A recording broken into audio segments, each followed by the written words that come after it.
Hello and welcome everyone to the Pod Strickland free agency live stream, episode 607.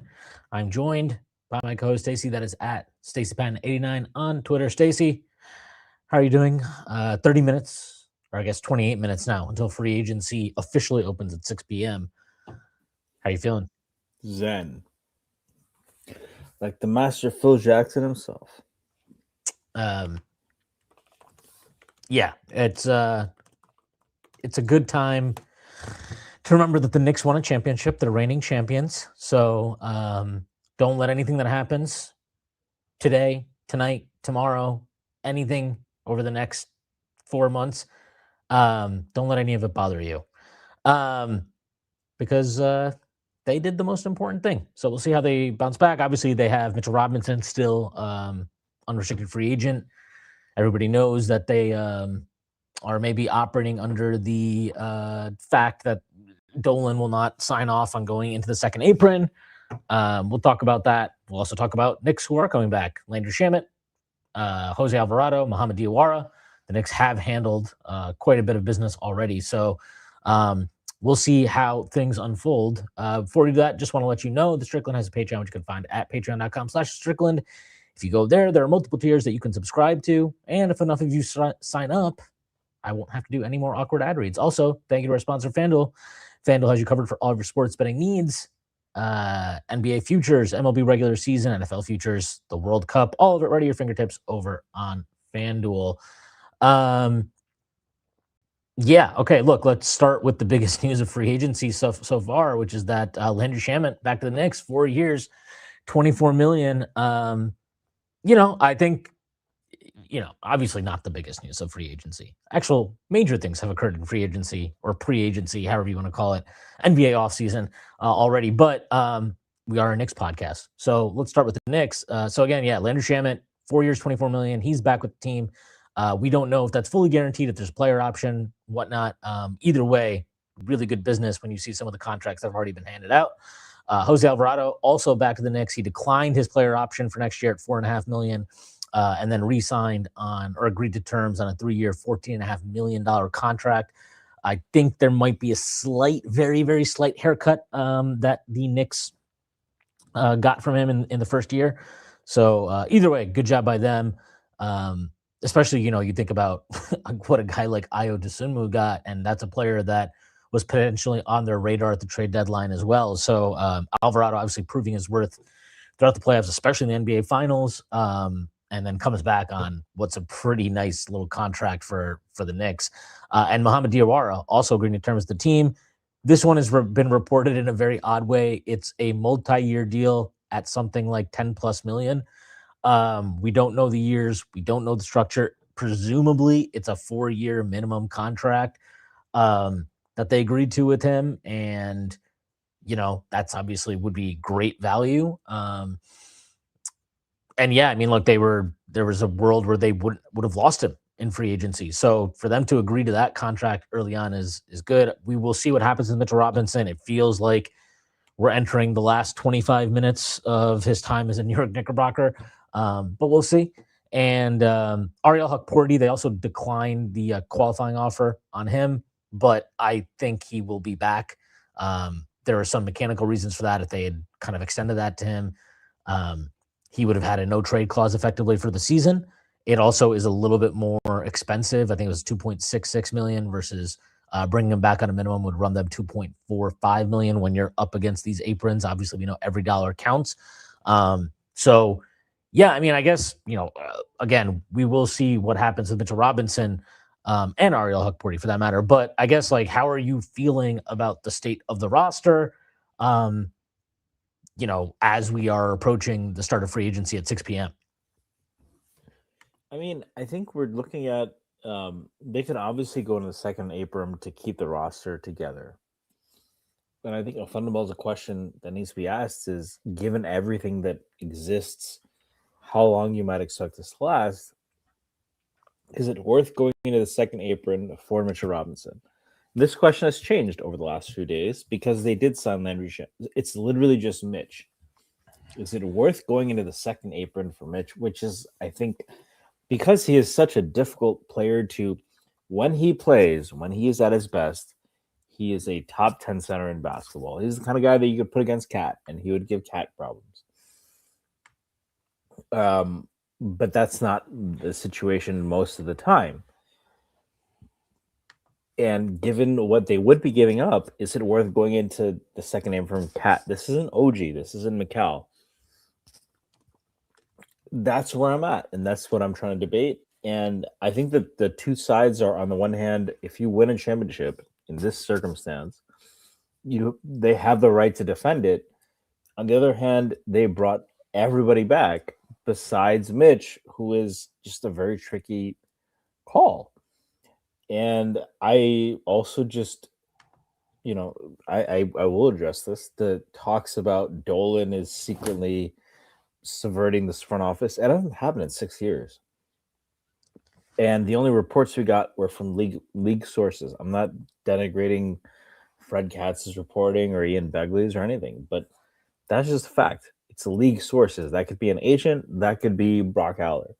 So, well, I mean, I would even go one further. I would say that when they say league source, it's effectively telling you that it's not someone within the organization. So it's an agent. Because if it was, they would say that, right? Right. And I think the other thing that's worth noting, there was a report, I want to say, like, it was before the finals, that Tim Bontemps put out, and that was also cited league sources saying that the Knicks would bring back Landry Shamet and Mitch Robinson on 2-year deals. That's what the league source or league sources felt was most likely.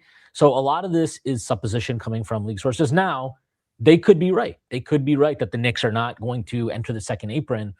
But like you mentioned, I think there's reasons for it that go beyond just like Dolan being cheap or Dolan not wanting to spend into that apron. And we can reject, like, I personally feel they should go into the second apron to keep Mitchell Robinson, depending on the contract, obviously. Like, I don't think that I would want to go 4 years at a full mid-level type of offer for him. But, if you can keep him for 2 years, 35, 40 million, whatever, I would personally prefer to do that. And I think that if you need to move off that contract later down the line, you can figure that out. I would trust this front office to figure things like that out. But like, while I feel that way, I can't deny that there is a logic to not going into the second apron for him. Well, they're gonna have to pay Brunson and Cat eventually. So, well, I mean, and that's I even think there's a world where, like, hey, you can extend Mitch, and then maybe Cat takes less on his extension, and Hart takes less on his extension. So you go over this year, and then you're back under next year. Like, there's a world where that is possible. would I you just not think want to save them for the 2 years where they're all getting paid, and you have access to your picks, and you can add someone else? right. So it's right, exactly, and that's a really good point that you brought up, the picks and like having access to that, and the fact that you could maybe make trades then, which you would not be able to do now. And there's all kinds of restrictions. I don't want to bore people going through it because this new CBA is utterly fucking boring. Well, listen to Jeremy Cohen. Yes, well, that's not derisive. Like, actually, go listen to Jeremy Cohen, but we're not going to do his level of analysis here. Yeah, So, but yeah, like I just look, it will suck to lose Mitch Robinson. I think it's unequivocally a loss that hurts you on the court. And like, there's no two ways around that.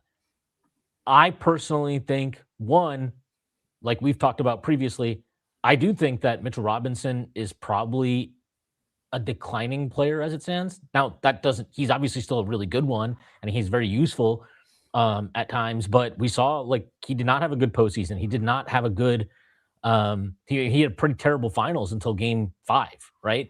And had a huge offensive rebound. Yes. Yeah. And also in game 1, stop Wemby. When you need him, he's there. But yeah, this is not Cleveland. I am winning the series by myself, Mitchell Robinson. Yeah. I mean, he played and 19 I think it's minutes. fair to ask if that player is coming back again. Yeah. I mean, he played 19 minutes per game in the regular season, doesn't play back-to-backs. He played 14 minutes a night in the playoffs. He looked like he was about to have a fucking heart attack in game 4 when he had to come in early. Like, literally looked like he was about to have a heart attack.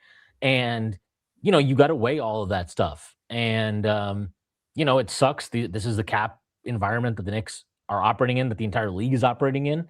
And you got to make some tough decisions sometimes. And if it costs them Mitchell Robinson, so be it. I trust this front office to figure shit out on the margins and replace talent. Um, it may not be immediate. It could be at the trade deadline. It could be next summer, whenever it is, but I trust them to do it. So we'll see how this all works out. Want to get to some super chats. Thank you to David Goodman, D Goodman, True Blue. He says, I fully trust Leon no matter what happens with Mitch. Nixon 5. Thanks for all you guys do. Thank you for the super chat, David. And yeah, like I know it's you're gonna hear me say this probably for the rest of my life. So if you get annoyed by it, I'm sorry, but I trust Leon Rose. I think this front office has earned a level of just blind trust from the fan base, given what they've achieved in 6 years. That doesn't mean that we can't judge things critically, but I am going to always err on the side of these guys know what they're doing. Yeah, I mean, I think that kind of goes without saying now, but it's also the whole. I think it extends to Leon is secretly controlling things. We went through this last year, right? And I get it. People love Tibbs, and it was a very comforting, story narrative that Leon wanted to stick with Tibbs, and the dirty capitalist, shitty owner forced them out of it. That's not really what happened, though, is it? What happened is it looks very clearly like Leon didn't want to pay Tibbs and wanted to fire him and change the entire fucking team structure changed. And I think the same thing exists right now. I think they felt like it wasn't like they could bring Landry back on the second apron. Like we've heard the kind of contracts Mitch can get. That's not worth it with or without the second apron. They're not doing that. So I think that's where it's at. I think the idea that Dolan is exerting an influence, I think that's actually why, because he knows he doesn't have team influence. I think that's why he's trying to fuck with Zoran. He's trying to, and like, to be clear, I think his political views are deplorable. I think he is deplorable as a person, as is every Trump supporter, and fuck him. But as it pertains to the team, yeah, like this is Leon's team. And I think if you're dooming, like, I just think that's completely misplaced. There are very strong basketball reasons not to go over, even though I was with you, Schwinn. And I think it's tough because emotionally, I also was like, they won. They deserve the right to defend their title. But if it's one player who has been not high maintenance emotionally, he's very low maintenance, like, whatever you think about his they've had to have this guy in fucking bubble wrap for the last couple of years. Like, it's just a thing. I don't think it's like a him thing. Like, I mean, it is a him thing, but it's not a personality thing, right? So like, I like Mitch as a person, but that's just, there's a lot of realities, and like, you're gonna pay $15 million for that. Well, it's not just 15 million, right? It's like 15 million plus the tax you're paying, plus the restrictions. And like, I don't care about Dolan's money. I'm just saying, I don't need to care about it. You don't need to care about it. Nobody in this fucking watching the stream needs to care about it. But if you're Leon Rose, you do have to care about it, because you have to go to him and be like, hey, we need you to cut a check.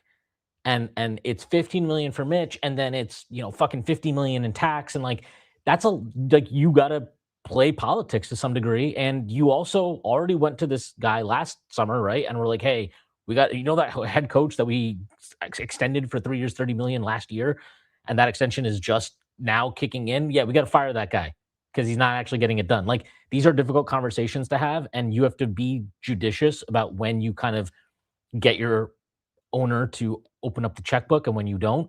And they know that they're going to have to ask him to open up that checkbook probably in a year or 2 years time. So you've got to weigh this stuff carefully. And then obviously, like we talked about, there's all kinds of actual basketball reasons, not just the cap situation, and not just the money and the trade restrictions, but the actual basketball of it all, of like, hey, is Mitch actually worth it now? Is he do we trust him to stay healthy for whatever the duration of his next contract is? I don't know. It's a lot. He didn't play 1,000 minutes in 2 of his last 3 seasons. Last year he did play. This past season he did play 1,000 minutes. He played something like 1,150 minutes.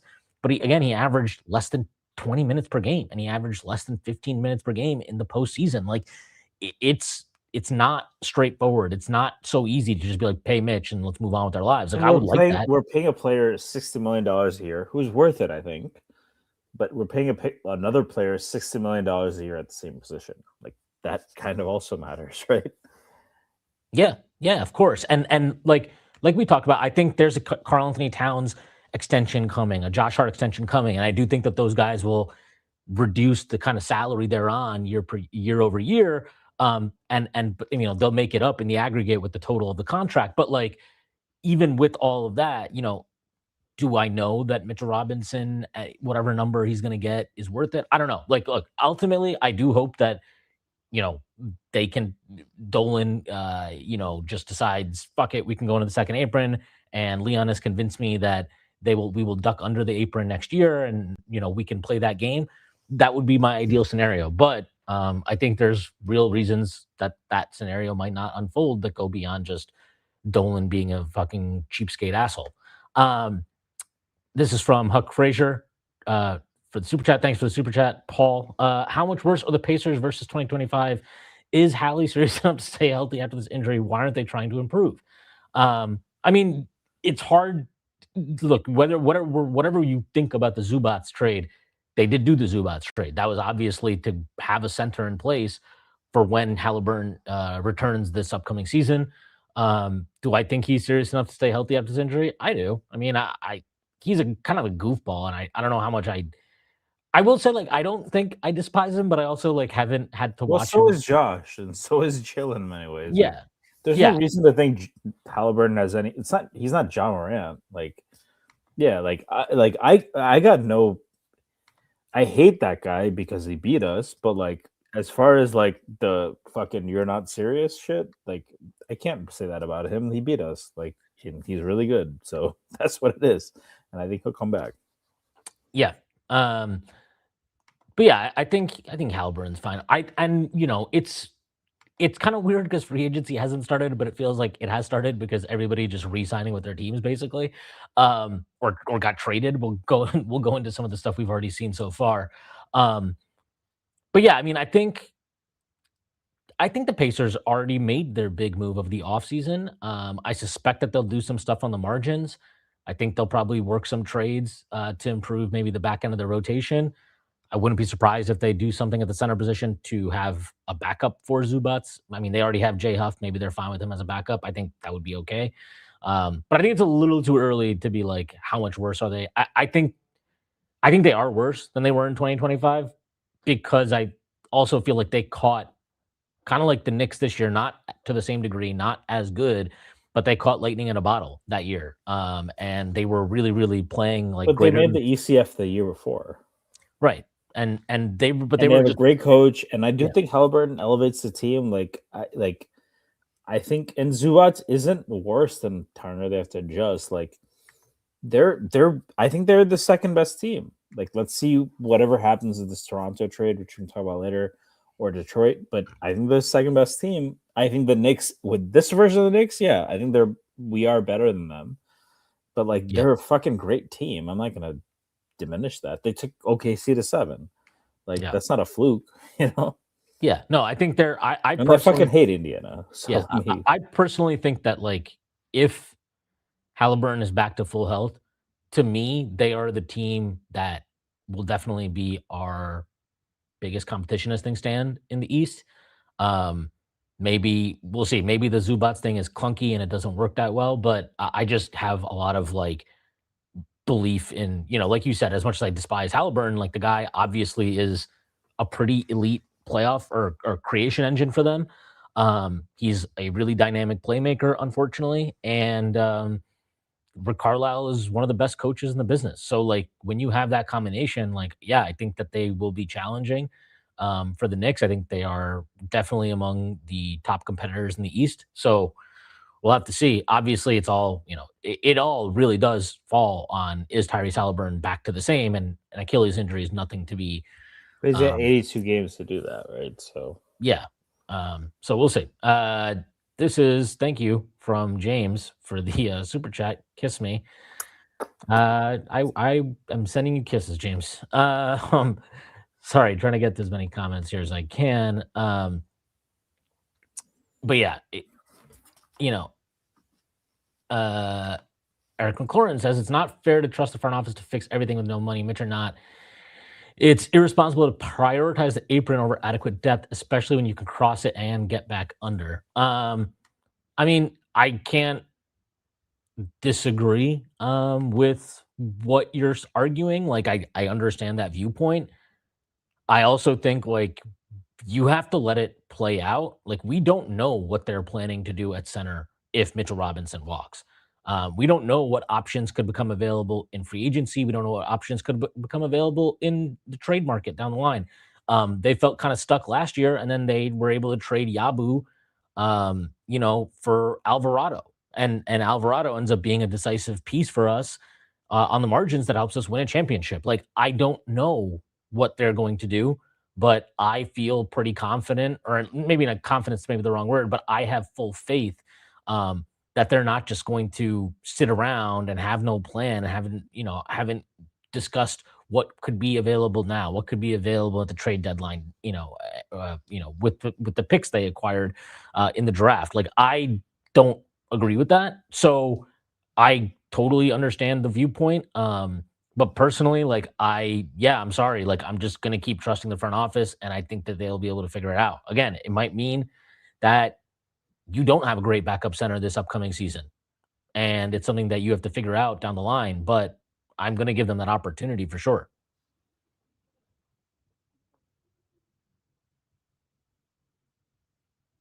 Stacy, Yeah, I also think that fucking look, if I just don't believe Dolan is. I don't think Dolan has that ability to force Leon into anything he doesn't want to do. I think Leon will quit. So I think all of this is. I don't know where it's coming from. I know for beat reporters where it's coming from, but like, there's this pent up need after we won the championship to be like, oh my god, it's the bad times again. Like, no, if they don't go, like, they're going to have to go in the second apron with no choice in 2 years. Do you want them to get rid of Brunson in 2 years? They're not going to do that, for better for worse. You want them to get rid of Cat in 2 years? They're not going to do that, for better for worse. Those guys are fucking minted. So yeah, then do you want to go into the second apron then when you have all your picks, or do you want to go into it now? And if you're going to go into it, if they're going in for OG or McCall even, or even Hart, that might make some sense. They're going into it for a guy who, look, great player. Like, if this was 2 years ago, I would be much more upset about this. I'm not doing that. So this is just like, it's like Knicks fan, like Dolan isn't like, I told you I hate Dolan. He's not interfering right now. I genuinely don't believe that. Like, the Cats article was league sources. That could be an agent, and an agent has a very strong incentive to say that Leon's hands, and Leon has an incentive to tell an agent that my hands are tied, because we know Leon prioritizes relationships. He's been on the other side of that table. So I just think they don't want to pay Mitch. I think that's what it comes down to, and that has consequences. I'm not going to say it doesn't. I think also what kind of strengthens that point is whether we agree or not, and they had an opportunity to extend Mitch, and they chose not to. This is something that Ian Begley reported, that they were close on a contract before last season, and the Knicks kind of backed away. Like, to me, once you do that, you are, one, doing it probably because you have some reservations about extending this player long term. We don't need to go into all the reasons why that might be. I think they're very obvious, especially the health risk and all that. And also, like, you have to be aware that there's a possibility that you're not bringing him back. Like you're not doing that just believing like, well, he's going to be back no matter what. That's obviously not how it works. So, yeah, I just think that, like, it's kind of I don't want to say the writing was on the wall or something like that, but um, it's probably something that we maybe should have been more discussing more at the time, right? Like, hey, And like, yeah, and he's been here. Like, it's tough because he's been here. He's the one guy from the dark times. Is that fair to call that? yeah, dude, he literally was here when we were the worst team in basketball. His rookie year was we were the worst team in basketball, and he maybe is going to leave having helped us win an NBA championship as his last act as a New York Knick. Like, that's pretty much like a perfect arc in some ways, right? It's like, better to leave on top than Even if he leaves, he's in Jersey convos, right? And it also means more because I don't want to I believe in all these guys, the Frank Ntilikina's, the Kevin Knoxes, all of those guys, the Alonzo Triers, all of those guys. We wanted to believe that they were going to be this guy, and he was. So that doesn't take away from any of that, but I just think it's not even like I don't like Dolan, like I said. I just feel like the doomerism around it's over. Like Leon Rose just wouldn't stand for it. You know what I mean? The guy doesn't need this fucking job. Especially now. He won the ring. And if he quit and he was like, "Fuck you," he could any other team would hire. Literally 29 other fucking teams would hire him.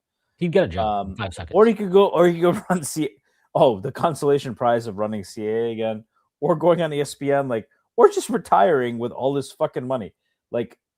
There's no way that guy would put up with that. And it makes basketball sense, given the restrictions, given what they're gonna be coming up against, and given what they've asked guys to do. And look, we should talk about this. Landry Shamet for $6 million a year,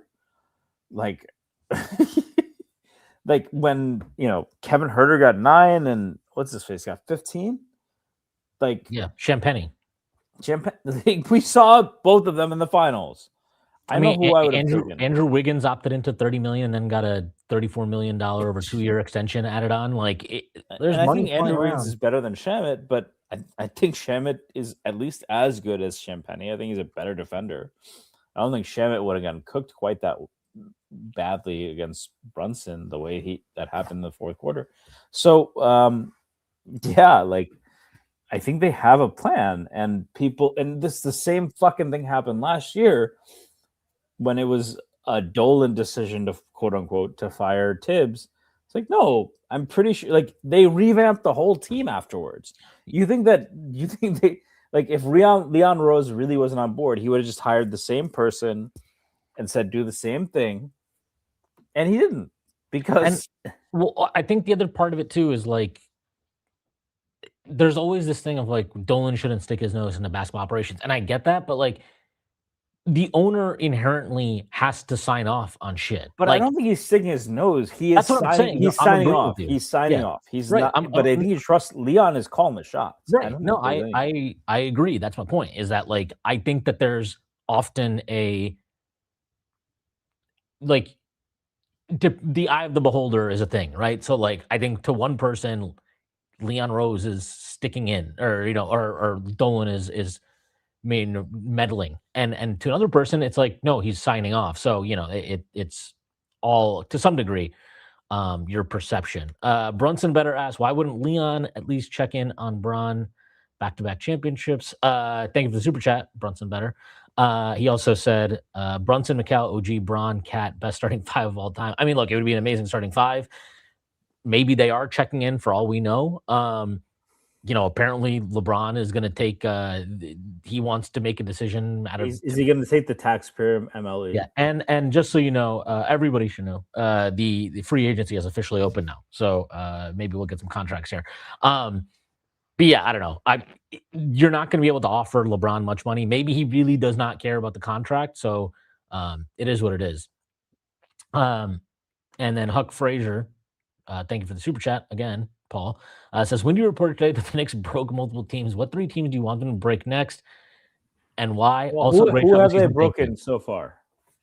Detroit, the Celtics, Detroit, maybe. I don't know. You can, I think, debate. You can debate who they have broken. Miami. I don't know if they broke Miami, but they certainly probably pushed them, gave them a nudge, gave them a sense of urgency, imbued them with a sense of urgency, let's say. Boston for sure. They broke. They broke Boston in 2025, though. I think that's what people didn't realize at the time. They broke them in 2025. And, Isn't it kind of fun that everyone Like it was like Jaylen Brown's so good, and now it's like no, like basketball people, analytics people, anyone who pays attention kind of thinks he sucks or is glorified Julius Randle. Um, That seems to be so his value right now. Glorified Julius Randle. yeah. Yeah, they broke. I mean, Minnesota kind of is broken, but Minnesota kind of broke themselves. I guess the Knicks did technically contribute to them being broken. But yeah, I guess if there are three teams I would like to be broken by the Knicks moving forward, I would say the Pacers would definitely be at the top of that list. Um, Oklahoma City, fuck. Oklahoma That's City, the but I'm one not sure. team I Yeah, actually think would beat us. I don't know how the Knicks would break them, but Oklahoma City would be fun. And then the Spurs. The Spurs would be great. I would like to break them, even though we already broke their hearts. I would like to break them again. Um, I'm just gonna bring this up. We are gonna get to some other topics, but I do want to give a chance to this. Is what Eric McLaurin responded, saying the accusation isn't sitting around or incompetence or for riots. I'm just arguing against the point that we should avoid the apron. It's coming from Dolan's mouth. I'm not arguing for Mitch either. I'm saying they need the flexibility to do what they think is best, even if it takes them over the cap. I agree with that. And all my point is that one, I know what Dolan said. I also think that like Dolan is a fucking idiot. And in that same interview, he also mentioned that they had a planning meeting the day before with Leon. Like they all sat down. So unless he genuinely just out of nowhere got on the radio and was like, "Yeah, that planning meeting was cool, but I'm not going to go over the second apron no matter what the fuck these guys say and what they told me yesterday." I find that hard to believe. And again, like the fact that the reporting thus far has only cited league sources and not anybody related to the team or like a player or anything, it feels a little bit like agents maybe putting that out there. Now, you could call me a homer. You could say I'm coping. Sure. Like I said, if there's something that's just very, very transparent and it becomes obvious that they 100% will never go over the second apron. If that will never happen, then you are right. And I agree with you. Like, if they are never going to go over the second apron, then that's a problem. And we should definitely shit on Dolan. And the front office is. I mean, that would mean saying goodbye to one of OG Hart, Cat, or Brunson. So, yeah, down the line. Yeah. Like, obviously, like we wouldn't support that. Yeah. You have to pick and choose your That battles isn't now. Mitch. And Like, again, Mitch like, isn't that. yeah, and I would prefer that they go over the second apron this year, but I think there are legitimate reasons not to do it right now. I cannot begrudge anybody who just looks at that interview and sees the reporting and views it as this is all Dolan's doing. And I'm kind of over the conversation because it just feels like there's no point to it because it's not like anything that I can prove for sure. And the reporting actually supports, or at least the reporting we have currently supports people suggesting it is coming from Dolan. I'm just saying, I don't know that I fully believe it. Like I said, I'm not even trying to shit on people who have reported it as such. I'm just a little bit wary of the sourcing on those stories. Is all. Yeah, it's also look, I get it. Like, I think there's the main reason to support it is like it's an emotional fan reason. It's the same thing where Jerry Krause and Jordan said, until we lose, we deserve to bring it back. And I get that. And like that's how I felt. Until this team loses, they deserve to bring it back. Like literally only one team has beaten them in the last 3 postseasons, actually. That's a pretty crazy thing. And Indiana should pat themselves on the back for that. They're the only team to beat us in the last 3 seasons. So let us run it back. Yeah. Mitch is a very unique circumstance.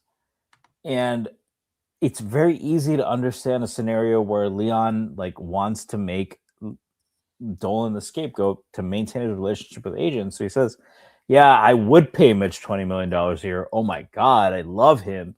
But wink, wink, nudge, nudge. My hands are tied. Oh, well. So his relationship is maintained, which is what we want, which is what the org wants. And Dolan's fine being the bad guy. So, it's, and again, he's using a year of Mitch. And I don't know how easy it would be to get back under, right? That's the big question. Could you have gotten back under?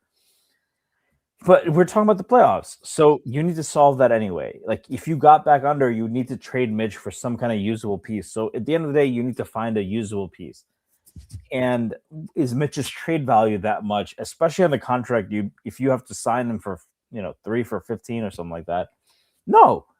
So like yeah, I mean, I have defended Mitch on here more than anybody, more than you, I think, and like it's a guy who did not play on the wall in playoffs.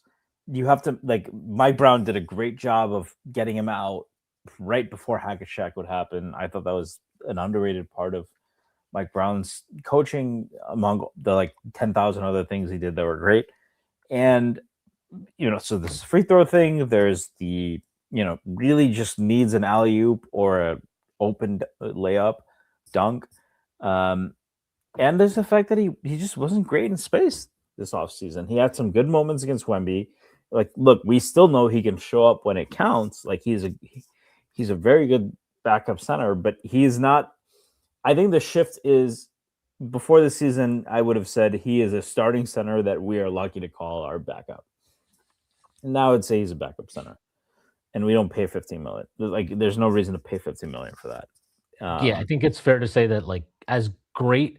Look, what he does is a weapon. The offensive rebounding is a real weapon. He's still a strong defensive rebounder as well. The defense was not nearly as good. The rim protection was not nearly as good. The kind of perimeter defense when he gets switched out into space was not nearly as good. I thought his pick and roll defense was not nearly as good this past year. Now he's such a good offensive rebounder that the impact kind of still is there. So does I'm not gonna say it doesn't matter, but you can live with it, and at a certain price point, I feel like you would. What that price point is, I'm not quite sure. I feel like he's probably going to get a good and contract. Cat himself is a pretty great offensive rebounder to begin with, so you're still getting that, right? Yeah, I mean he is, but Mitch is obviously his own fucking thing as an offensive rebounder. He's the best one I've ever seen in my life, I think. So, yeah, look, it's going to hurt you on the court. There's no two ways about it. Unless you're able to, Huck Porty takes a massive leap or something, and you're able to sign someone. But yeah, we'll have to see how it goes. Want to get to the super chat? Thank you from Brunson Better again. £5 all the way from England. Thank you for the super chat. Leon did amazing, not leaking any names. We offered for Giannis Antetokounmpo last summer. I don't know how OG or Cat would have played this year if it was public. One more reason Leon is better than Brad. Yeah, it's the fact that they were able to kind of negotiate that whole thing, and obviously it was not just before the season, right? There was reports about Giannis through the season, and maybe the Knicks had conversations, maybe they didn't. I don't know, but you're right. No names got out. I'm sure guys can do the math. Karl Anthony Towns knows what his contract is. He knows what Giannis's contract is. I'm sure he can figure out where those conversations maybe were. But it's important to note in that meeting or in those reports that the Knicks made it kind of clear that they were not that interested in trading for Giannis at the time. And I thought that was the right call then. And it certainly proved out to be that way. So yeah, and Eric brings up a good point. They definitely broke Cleveland and Philly. I couldn't believe teams giving up like that, for sure. You're definitely right about that. I want to get to some of the free agent stuff that we already saw. This is we can start here because this is the report that came out just before free agency started at 6 p.m. This is from Mark Spears of ESPN. The Detroit Pistons have made an offer to restricted free agent Jalen Duren, are not interested in any sign-and trade deals, and will match any potential offer sheet he signs. Duren is coming off an All-NBA season with the Pistons, though he struggled mightily in the playoffs. He reportedly has meetings scheduled with Sacramento Kings and Los Angeles Lakers scheduled for later Tuesday. The Lakers are one of the only teams in the NBA with cap space this summer, while Sacramento's only route to acquire Duren would be in a sign-and trade.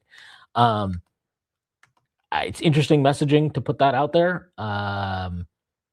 We'll see. I think somebody's going to... Remember when I told y'all Jalen Duren wasn't very good, or the Pistons were very good?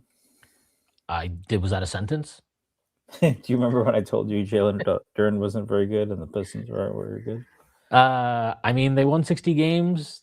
What they're doing this offseason, I couldn't tell you. They're certainly not making moves that make me feel like they're bridging whatever divide is there between them and the Knicks and the Spurs and the OKC Thunder. Are they trading for Kawhi? No, they did not trade for Kawhi.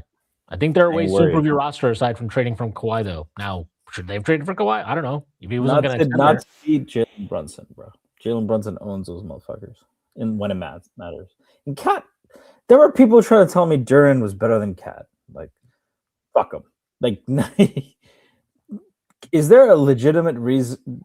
Do you think there was ever a time when it would have been legitimate to say Duran is better than Cat? No. That's what people thought, and now they're gonna learn. You're gonna learn today. Our two best players are better than anybody in your roster. Our three, boy, I would take OG over Cade. So yeah, fuck them. But yeah, that's the end of my rant. Sure, yeah. Anyways, Jalen Duren, we'll see what happens with him. I just think they've completely mismanaged that situation. They're using their leverage. I get that. But matching isn't the worst thing, right?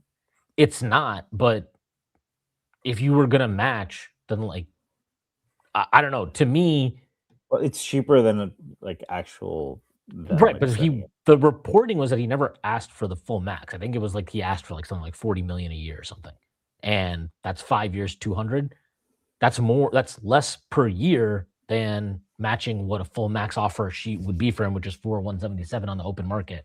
I get playing it out. I don't think that's crazy, but it feels like when you actually let him hit the market, and now you're putting out this messaging of like we're gonna match any offer. I don't know. It just feels like negotiations did not go well, and how would you deal with a player who's on the one hand 23, improved every year a lot, but also was just ass in the playoffs? Like, I mean, how do you think that his flaws are incurable, or do you think that's just, I mean, in Brunson's first playoffs, he was terrible too.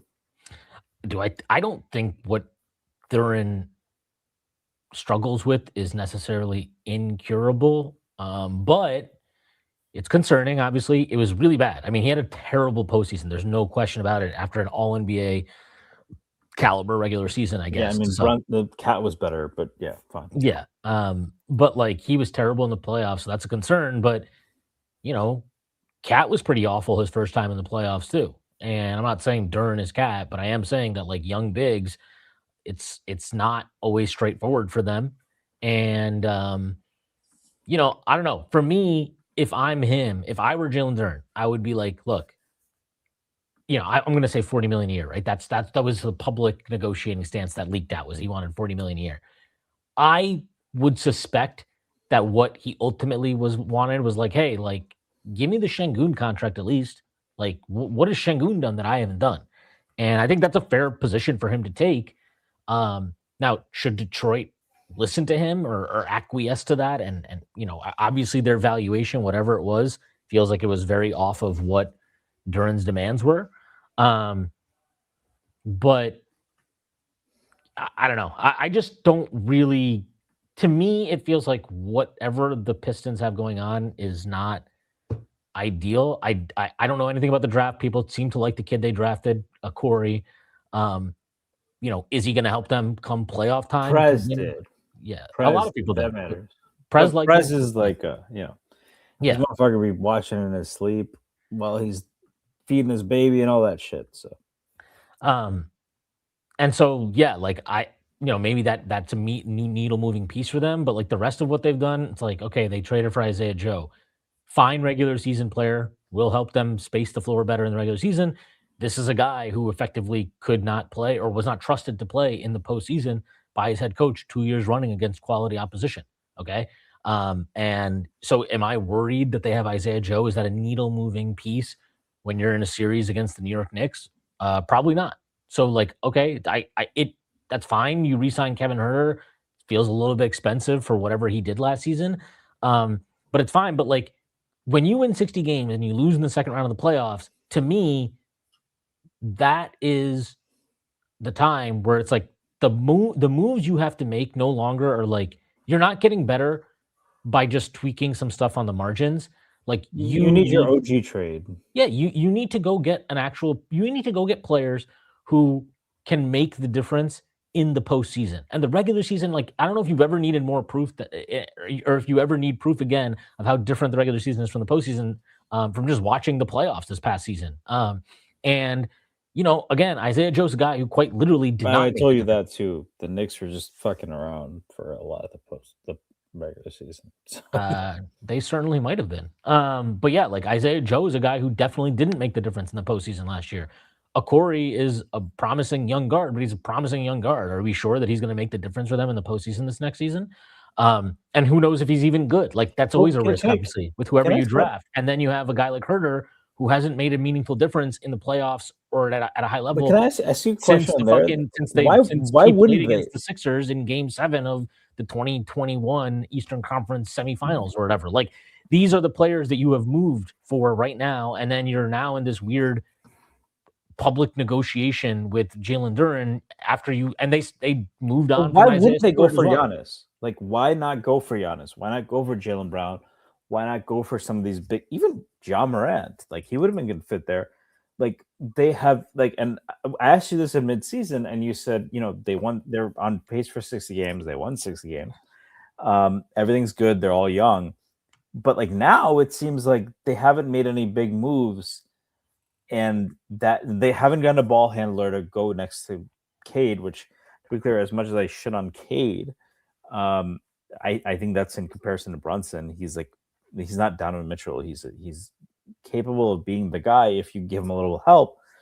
Like, what is going on with Detroit? Because like I think that they could have made a big swing. Like, if you can get Duran and other stuff and keep Osar for Giannis, which I think, given Miami's trade package, they probably could have done.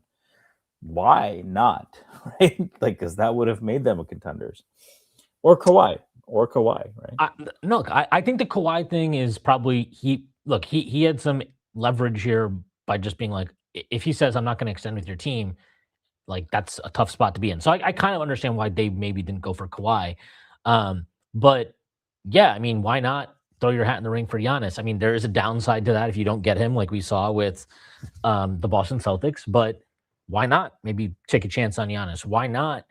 Jalen Brown again. I just think the contract sucks, so I'm not going to begrudge any team that doesn't do it. And we'll So see if does they're apparently the rest of the league, by the way. right. So And you're and not we'll see alone. what happens the rest of free agency. But like, Besides David West, he seems to love Jalen Brown. So yeah, I mean, we'll see what happens the rest of free agency. But like, you have to go get real needle movers. And right now, the players that they've been linked with, some of the moves they made, it feels like they're still trying to be cute and win on the margins and not push chips in and keep future flexibility. And I just don't really agree. I think that where you are right now in their team build, if you're the Pistons, like this is the time to start being aggressive. This is the time to start cashing in some of these chips that you've been holding on to in terms of your picks and all of these and your depth. And like, Ron Holland, this guy didn't even fucking play in the playoffs. Why you're clutching to this guy? Maybe, can you go out and get a Trey Murphy? Now, I'm not even certain that Trey Murphy is like this massive needle moving piece, but that's a guy, if you're the Pistons, I think you should probably be in on. And you should probably be do they have cap aggressive about space? trying to get him. Do they have cap space? No, but you can make contracts work. I think that's not a problem. Yeah, then why not get Landry Shamet? He's better than Duncan Robinson. Can you agree that he's better than Duncan Robinson? I agree with he's better than Duncan, but like, Like, maybe they did. Maybe they did, and Shamet was like, "No, I'm going back to New York." I don't know. I am very curious about that. That's not even the fucking guy you go for. Like Landry Shamet is not. I'm Or sorry. Tim Hardaway Jr. That's who we were rumored to be interested in, and he has familiarity with the organization. Yeah, but Tim Hardaway Jr. Come on, you can't be like they should go for Giannis, and now we're talking about Tim Hardaway Jr. These are not the I players think they that should have made a big move. I think even if you have the ability to take on De'Aaron Fox, that's a move. John Morant. But De'Aaron Fox is not good. There are moves they could have made. Maybe there aren't good moves, but Toronto got Kawhi. I think that's a big stain on Detroit, because I would put Toronto, and I'm shifting gears. I don't if you had more you want to say, then we can finish that. I would put Toronto at number 2 in the East right now, or I don't know what Indiana is going to look like. So, and Indiana is the one team that's beaten the defending champs in the last 3 years. So you have to put them there. But Toronto's there, and I would put them above Detroit and Boston with Kawhi coming in. Yeah, I mean, I think part of that is that I don't know. I this is a test of, do you love Quickly the way I do? Because I think if he's healthy and he's playing with Kawhi and Scotty Barnes, like, that's not going to be a fun team to play against. I mean, the Knicks just match up with them so well that it probably won't matter. But against the Knicks, it matters because like we don't ever have to play teams with a wing like that, where like the teams that beat us, we always lose to LA. Why? Because Luka demands OG, and then we don't have good like the help defense is just not as good. We have good. Mikal is a great help defender. Hart is a great help defender, but it's not the same. So they're not going to beat us, but like that is kind of the big move to me. Like if they have Kawhi and all they give up was Brandon Ingram, who was probably hurting their team a little bit, and yeah, he gives you buckets that RJ and IQ can't, and Scotty can't. Fine, Kawhi gets you every bucket. If he's healthy, I think that elevates them over Detroit. Is that unfair to say? No, I don't think so. I think like you kind of we can build off this from John Lear in super chat. Thank you for this super chat. John says if Bron goes to the Miami or Cleveland, would that worry you? I don't. No, definitely not Cleveland. I'll say that much. If he goes to Cleveland, I don't give a shit. OG is fucking eating him. Dude. Yeah, OG is fucking barbecuing him. Yeah, and I'm not as bullish on Miami as some people are. I think they'll be good, but I don't think that this is a postseason ready team. I don't really understand how that would even work with him and Giannis and Bam. It just feels like pretty disgusting spacing. Well, he can shoot. So I mean, he shot 31. What did he shoot? 32% from three last year. But he can shoot. Like that's not a question. I think it's a question. LeBron James is not some god mode shooter that you're he shoots from like 40 feet. Not 40. If there is a person, if you were like, oh, what stars would be great compliments to Giannis? LeBron James is not on that list. It's not, and that's not. He's also 42. Like, I'm sorry, I don't think he moves the power of balance to the degree where like if LeBron joined the Knicks, who already have their team in place, right? Who already won a championship. I mean, sure, whatever. That's not the point, though. The point is, like, if he joins a team that's like already has championship level talent, you know, obviously that's great. Like he just slots in and you still have your depth and everything. That makes sense.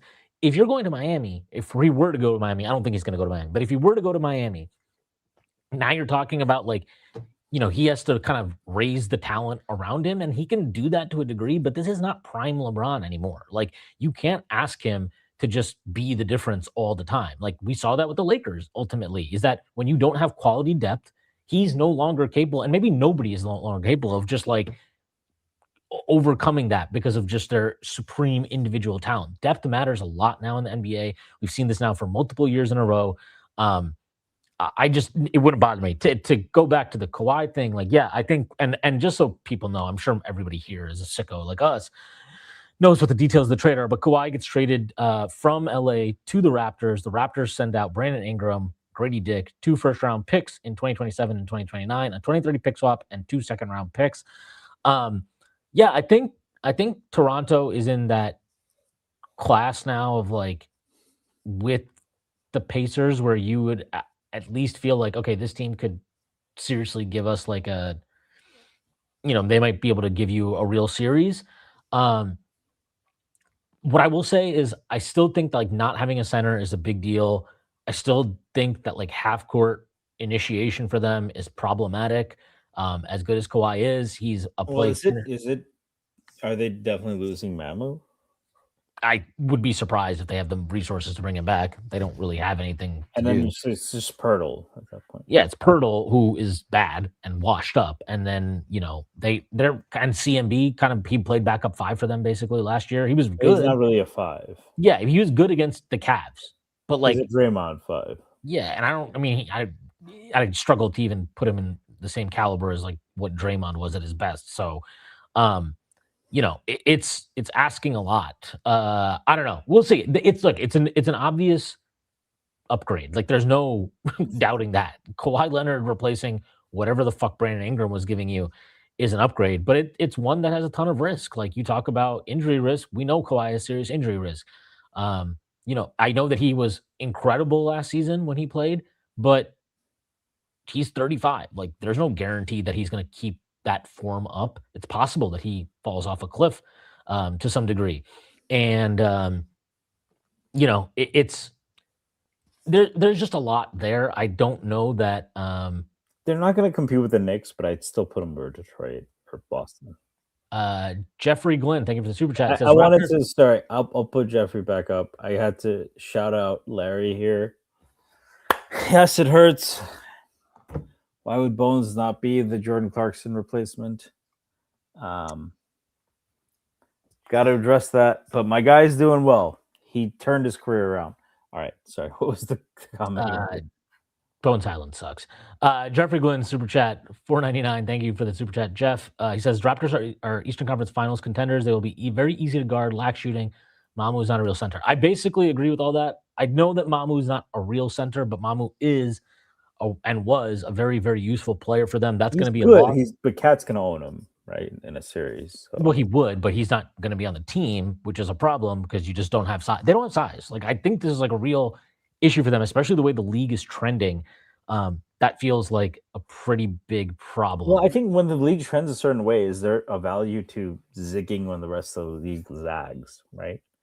Going small, hoping that Barnes, for example, maybe if he can play some small ball 5 minutes, can guard a guy like Cat, right? Maybe not Wemby or Jokic, but like teams still did have success against Cat. We figured out counters and we did better, but it's not like when you put a center on Cat, you're just dead in the water, right? So, yeah. I just, I reject it. I don't think that you don't zag when there's a 7'6" alien in the league. No, I forget the 7'6" alien. I would say the guy who just the center for the team that you won is a 3-point shooter. He's a fucking alien too. Yeah, the team he was drafted as an alien. Yeah, the team, he's part of that too. The conference itself, like the league itself, is trending bigger. Like I don't, and I suspect that they're going to try to do something to address the center position. But you send out what you had to send out to get Kawhi. It gets a little tricky, and we're experiencing this whenever. And they have spacing issues, right? If it was the Hornets, it'd be different. But like RJ can't really shoot, so RJ can't really shoot. Barnes isn't treated like a shooter. Like Shed, who gets minutes for them, is not a shooter. Like they have real. Kawhi is like a ISO shooter, but not the same. Like he's not a fucking deep shooter, right? So yeah. So I don't know. We'll see. I agree. I think they've definitely upgraded, but I'm not sure that I look at them and feel super threatened by anything that's going on. But I think Detroit and Cleveland and Boston definitely should be. Yeah. Some big news coming in here is that Ousmane Dieng goes back to the Bucks 3 years, $17.5 million. Once a Nick, always a Nick. Yep. And DeAndre Jordan is back with the Pelicans. This guy, he's 19th NBA season. It's pretty amazing. He only appeared in 12 games and had 7 starts to the Pelicans last year. Keep getting those checks, man. That's pretty impressive work for him. Sorry. DeAndre Jordan. So well, the Pelicans are making a clean sweep tonight.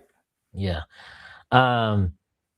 So but yeah, I think there's another comment here. This is from John Leary. Says Jake Fisher just said Duren wants to go to the Celtics. Again, my instinct, and it really does not matter what I have some real concerns about Duren. I know Stacey does. A lot of people do. I have a lot of concerns about somebody like Walker Kessler, but like you look at the way the league is trending, I think the fact that Victor Wembanyama exists is driving up the market on centers. If you let these guys enter free agency, I think they will get numbers that you would be surprised by. I think they will have a lot of suitors. Duren's 23. I think Kessler's 24, 25 or something. Like they're young too. I don't know. To me, yeah, I think there's a lot of overreaction. It's interesting. The Pistons' whole team, I was down on them the regular season, and I feel like I was vindicated, but I also was like higher on them after the playoffs than before, because I was like, Cade ended up being efficient. He still doesn't have an at the rim game, but he can't get to the rim enough, but their spacing sucked. And that affects all of their players, including Duren and Osar. It's tough to judge any of them in a vacuum. And I look at Duren, and like out of college, he was a fucking terrible defender. He's improved a lot every year. I don't think this is Julius Randle as a playoff dropper. Like it's not. I don't think the jury is done on him. I can see him being maybe not Bam on defense, but like that kind of player. and he's shown some ball handling, and like as much as like I've been a Duran hater when people were literally putting him over Cat. People were putting him as like, why did the Knicks pass on this guy? So yeah, I'm gonna fight back against that. But like to give up on him, that's weird to me. Unless there's some move you have, because he is a really good player. Like I don't think he's all been on NBA, but is he top 30? Of course. And he he's improved a lot since he came in the league. That tells you probably a lot about his work ethic and character and all that. So it's a very tough situation, but I think it's like it's not Randall, who did have character also and who did improve, but I don't think the jury is out on him like that yet. He's 23. He's 22 still. Yeah, he's going to be 22 when the season starts next year. So, I'm definitely of the opinion that they are.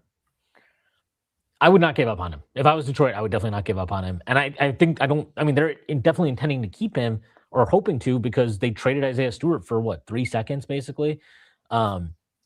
Like they effectively moved up in the draft. So they basically gave up like what, 21 and 17, or 21 and Isaiah Stewart to move to 17 to draft a Corey, more or less. That's ultimately what happened.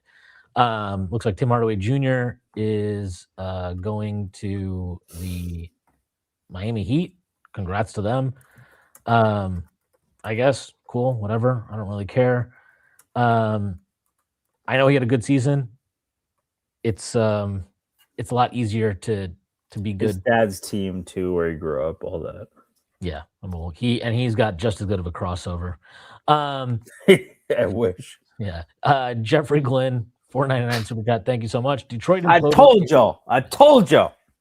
Detroit imploding is making me so happy. What do you think happens with Dern and Harris? Given her that contract was hilarious. Sharpshooter in air quotes, hilarious. Yes. I think Dern is. But do you think Landry is wildly underpaid, or that Herder and whoever got 15 are overpaid? I think they're overpaid. I think Shamit's like, I'm sorry, like to me, I know Shamit. He got hot. Do you think Shamit is worse than them? No, I think Shamit got hot at the exact right time, and I do think people are like over-indexing now a little bit on that. Like he was really good, and then he also was not very good for the final 3 games of the finals. Like he was not in the rotation because he played poorly at the start of the Hawks series. He was out of the rotation. He was out of the rotation, if I remember correctly, until game 3 against Philly when OG was out and they needed to go to someone. Shamit came back in, and again, he got hot at the right time. Great. Do you think he actually turned down big offers? I would think so. I mean, that's what was reported. I have no reason to doubt it. But like, does it matter that much? I don't know. Like, I just don't actually. I don't know what he's worth. I think the contract he got, it was pretty good. 4 years, $24 million. Like, that's pretty good. That's a good contract for a guy like Landry Shamet. But like, he's what, a 7th, 8th type guy, 7th, 8th, 9th man type guy. You shouldn't be paying those guys exorbitant money, and the Knicks aren't. Well, he might be more than that on another team. He could probably start for some teams. But and I think if you're raising kind of his importance, then that might be a problem. Because again, like the great thing about Shamet, the great thing with all these guys that came off the bench this year, Deuce, Shamet, Clarkson, Alvarado, right? Those 4 very specifically is they didn't always have it, because that's the nature of bench players for the most part. But on any given night, any of them could have it, could impact the game, and you could cycle through all of them. So I think that's ultimately the kind of role Shamet is in, however you want to. Is that making the 7th guy or the 8th guy or whatever? But that's the role that he needs to be in, because he's not consistently there all the time. So I'm good with the Shamet contract, but I'm also kind of like, yeah, that is the contract that I think he deserved. And it was good. It's a good value contract for the Knicks. It's also a nice contract for him, right? This is a guy who openly talked about, like, he was like wondered, like, if you saw him at the parade, he was like most into it. Like, he loves being here. Well, if you just listen to the story, resurrected his career, right? He wasn't going to be on a roster.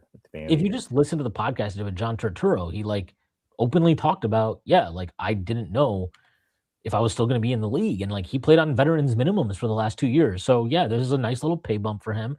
It's good value for the Knicks. It's a nice contract for him, but I think it's perfect. Like I don't think he deserved more or.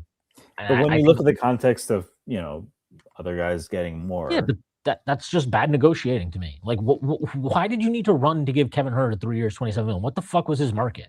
Well, some would say that the Knicks bullied players, right, with the second apron and all that. So I don't agree with that, and I think like ultimately this is the nature of the league, like how the cap rules work. If you want to repeat as a champion, if you want to stay where you are, it's going to require at some point you to probably take a little bit less money than maybe you can get on the open market. That's just reality. I mean, do you think you'd have gotten 15? Because that's the question. Yeah, because that would be if you could have gone 15, then that's a crazy decision. My guess I don't think is it was like 8 or 9. There's no shot he was getting a full mid-level offer. That's ridiculous. Which is also, but that's dumb from the part of the league because I do think he's that good. If you're giving that to other guys, right? So, yeah, I think it's horseshit that people are even arguing that. Yeah, but no, Tim Hardaway Jr. going to the Heat, whatever. I don't think that really matters that much. It's a 1 year, $6.5 million deal for Hardaway. So he got more, average value on that. His over but Shannon. Not 4 years. Yeah, but he's older. So yeah. It's kind of funny to think about that. That Tim Hardaway Jr. is older than Shamet. So good contract for Hardaway. I bought shots for Tim Hardaway Jr. in college, so yeah, that makes me feel really old. Well, now he can pay it forward to you. He owes you now. He's gonna tank some shots when we play them. Not worry about the Heat. Yeah. So trying to get through some of this stuff here. Yeah, LeBron is obviously he's a free agent. We'll see where he ends up. I would just like him to go to the Warriors because I think it'd be fun. It does not matter to me if he goes to the Cavs because I don't think that like the Knicks would be worse than that. It would be fun, dude. Think about LeBron and Harden versus like LeBron and stuff would be fun to watch, right? Like that'd be fucking fun to watch. Like we wanted to watch that, right? Well, and it's not an age level thing because they're gonna fucking LeBron's or Steph's gonna keep moving. They're both insanely good passers, and it's gonna be fun. Sorry, go ahead. Yeah, no, that's all I was saying is that like LeBron with Steph would be awesome. That would be fun. And yeah, like I think that would be a cool thing. LeBron in Cleveland, boring. Like we've seen that. I don't care about that. And LeBron in Miami, again, we've seen that. I don't even like the basketball fit. So I want to get to this. This is from Jordan Bubb. He just posted this. This is from Steve Popper. One thing I mentioned this when we were talking earlier. One thing James Dolan did say that didn't get a lot of attention was he said that he met with Leon the day before he made that statement. I don't think he's coming up with this out of the blue. I think this is probably coming a group decision. I've heard the same as Ian that guys in the front office would like to see them go over the second apron, just like any GM and every coach would like to have the ability to add to their roster. I don't think Dolan is alone in this. I think he's discussed it with the front office. Look, I don't want to go down this path, but I just thought that was an interesting quote to read. LeBron, Miami, yeah, who cares? I don't think that would matter. And then, there's some reports that, maybe he would go to Minnesota. I will believe LeBron James is going to go play in Minnesota when that happens. He's played in Cleveland. Sorry, say that again? He's played in Cleveland. He's from Cleveland. Yeah, but it's similarly desolate. Yeah. I mean, I think it makes a big difference that he's from there. Yeah, but he gets to play with Ant. Charming personality and all that. No, I think he's going to Cleveland or Golden State. I would imagine Golden State. Do they even have the cap space though? Golden State could open up the mid-level exception for LeBron James if they wanted to. They would have to taxpayer level or no, the full mid-level. They'd have to salary dump Moses Moody somewhere, but it is possible. On that front, Anthony Davis is no longer in the Warriors' plans, per Sam Amick of The Athletic. He says the Warriors are now signaling that Davis isn't in their plans. Some of that may be because they've already re-signed Kristaps Porzingis, which was a ridiculous contract, by the way. 2 years, $40 million player option on the second year. crazy contract for Kristaps, who is like a part-time player. He's not even, it's an insult to part-time players to call Kristaps a part-time player at this point. But the Wizards, is he even Vucevic right now? He's not even Vucevic. I mean, he's good when he plays. He just doesn't play. But the Wizards have also reportedly made it clear they aren't interested in dealing Davis and want to work out a long-term deal to keep him in the nation's capital, per ESPN's Mark Spears. Are the Wizards kind of interesting? The Wizards are like, say what you want about Trae Young. They were in the play-in every year. Then you had Anthony Davis, and then whatever AJ Davansa gives you, and then they have some interesting young players. Like, they could be a sneaky play-in team. Like, is that interesting? That is interesting to me because it's Washington and they fucking suck all the time. Like an interesting play-in, maybe 6. I'm curious to your thoughts on the Eastern Conference in general. Maybe this is a tangent and we can come back to it later. But yeah, like, because I think like, to me, I think the top 4 from last year should still make playoff spots. Cleveland is its own weird thing, but I think that still makes it. Then you had Indiana. So then for that 6th spot, you have Miami, who just made an all-in trade for a superstar. Atlanta, who was the 6th seed, looks really good, added more talent via the draft. Philly, that still has a lot of high-end talent. We'll see what happens with Embiid, but even without him, they have Maxey, Edgecombe, who will improve, George. Charlotte, I don't think Charlotte is going to lose that much from LaMelo, because I do think Kobe White's really good. Toronto now, right? They're not one of those top 5. And then you have teams like Washington, even Brooklyn. Like, I think Brooklyn's going to be like we love to shit on Randall, but like that was the situation he came into in New York, and like he made them a competent team. So like, I think the East is going to be fun. I'm curious if you think Washington's part of that. Fun as a team that's like guaranteed where. No, I get it.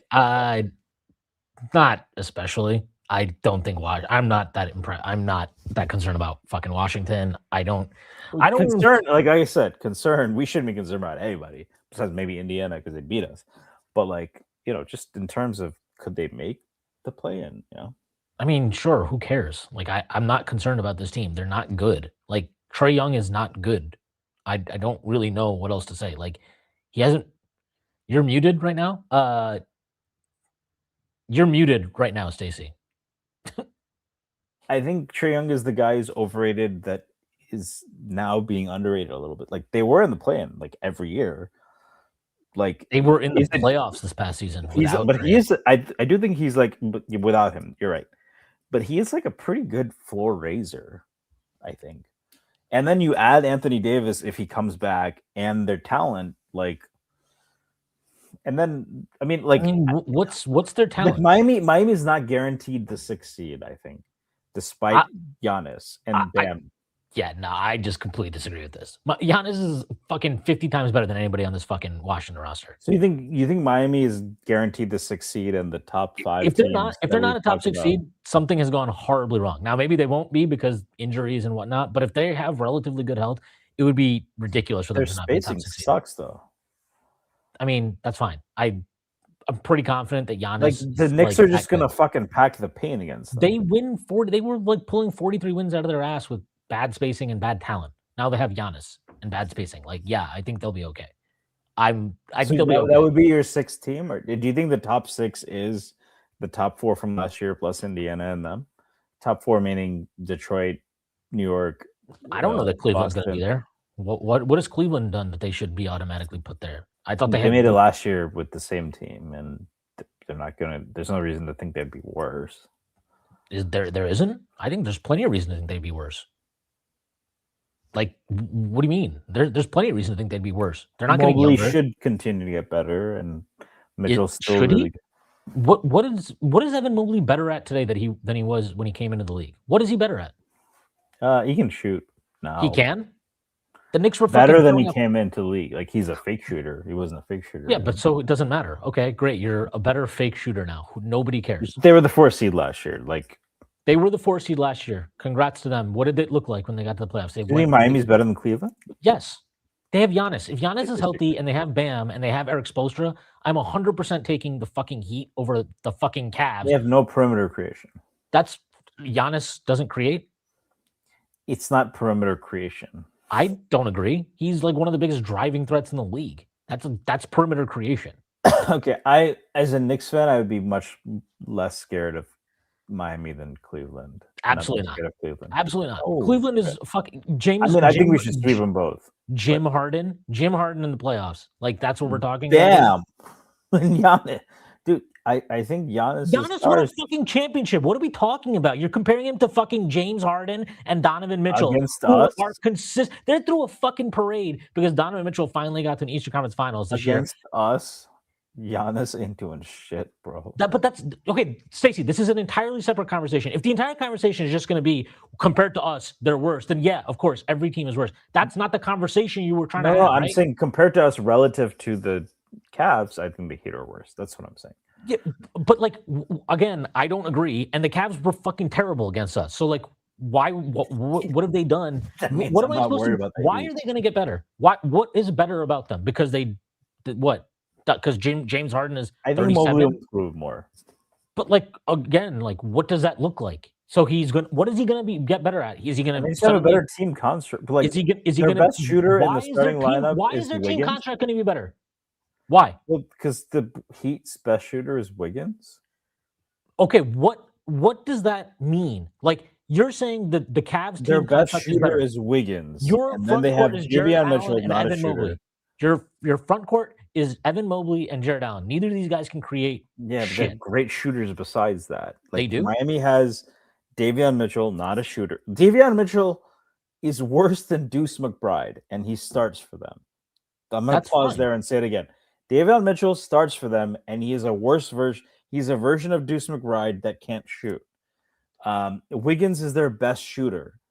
Like we don't have to go on a whole tangent about the Heat, but it's like Spoelstra is an amazing coach. So if there's anybody who can make this work, it's him. But like, I don't see how that looks like anything like plus more than 85 net rating, offensive rating basketball. Like that just looks ugly as fuck unless they force 1 million turnovers. I mean, is there a reason to believe that they can't force a lot of turnovers? Like they will, but that many? Like you got to be fucking Patino Louisville ass shit. I mean, so last year, the Miami Heat were 13th in offensive rating. They traded Jaime Jaquez, Khalil Ware, who's probably a better shooter than Yakashonis. Three better shooters than Giannis. So you would rather have those guys than Giannis. That's what you're arguing. I said. I'm saying that fit is going to be challenging for them. So they're worse now because they have Giannis, but they don't have shooting. Is that what we're arguing? That's the point. They're going to be worse on offense this year than they were last year, even though they have Giannis. I don't think it would be meaningfully better. Okay, then we just are not going to continue this conversation because it's fucking asinine. If you genuinely believe that they are going to be worse offensively, no, I said that. I said I don't think they're going to be meaningfully better. Do you think you're going to be an elite offensive team? I think that you can pretty much be an elite offensive team if you have Giannis and functional people around him. And another guy what is Bam going to do all the time? Why are we acting like Giannis has been playing with all-world offensive talent his career? Like that hasn't happened. He has been playing with shooters. He's been playing with a stretch five.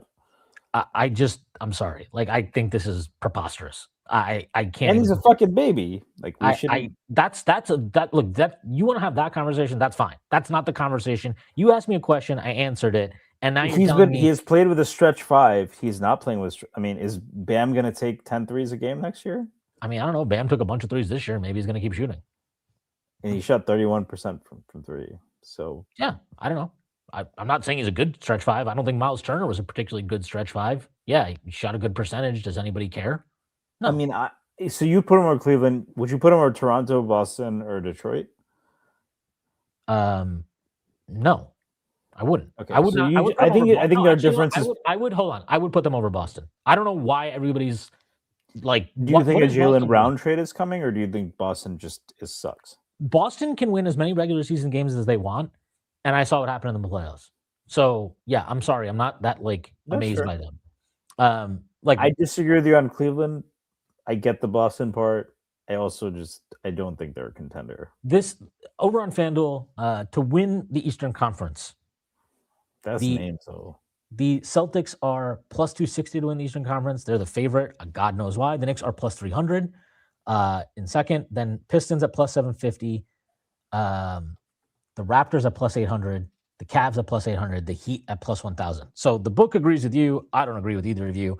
I think the Cavs are a joke, and I have no respect for them. And I'm sorry. Like, I'm just never going to care about a team being led by That's how Donovan I Mitchell feel and James about Harden. dude, you're giving a lot of leeway to a guy who fucking missed the playoffs last year, who hasn't done shit in the playoffs since he won.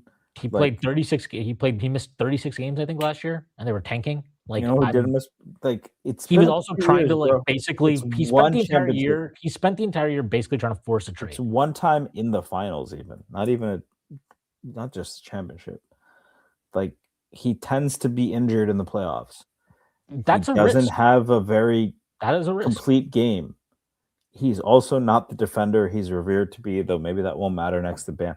I don't know. Like, the fit next to Bam seems very because the case against Indiana is, well, now they have Zubats and they have to revert to that. And how is Halliburton? First of all, I have way more faith in Halliburton to figure that out than I have in Giannis to figure out how to play with Bam. So, like, yeah, like, would I pencil them in for sixth? Yeah, but that's like the ceiling for me. And and like, yeah, like Orlando, if they're healthy, fucking, I didn't even mention Orlando before. Like, the East is fucking stacked at the bottom, but best is still the best. I want Indiana next year. I mean, I don't. Again, I don't think the Heat are a threat to win a championship. I don't think they're a threat to probably come out of the East, but I would pencil them in the sixth, but I that's would I would be pretty if they are not sixth, then something has gone horribly wrong, which is probably injury related. Like sorry, like I'm just not gonna believe you don't that. have any spacing concerns.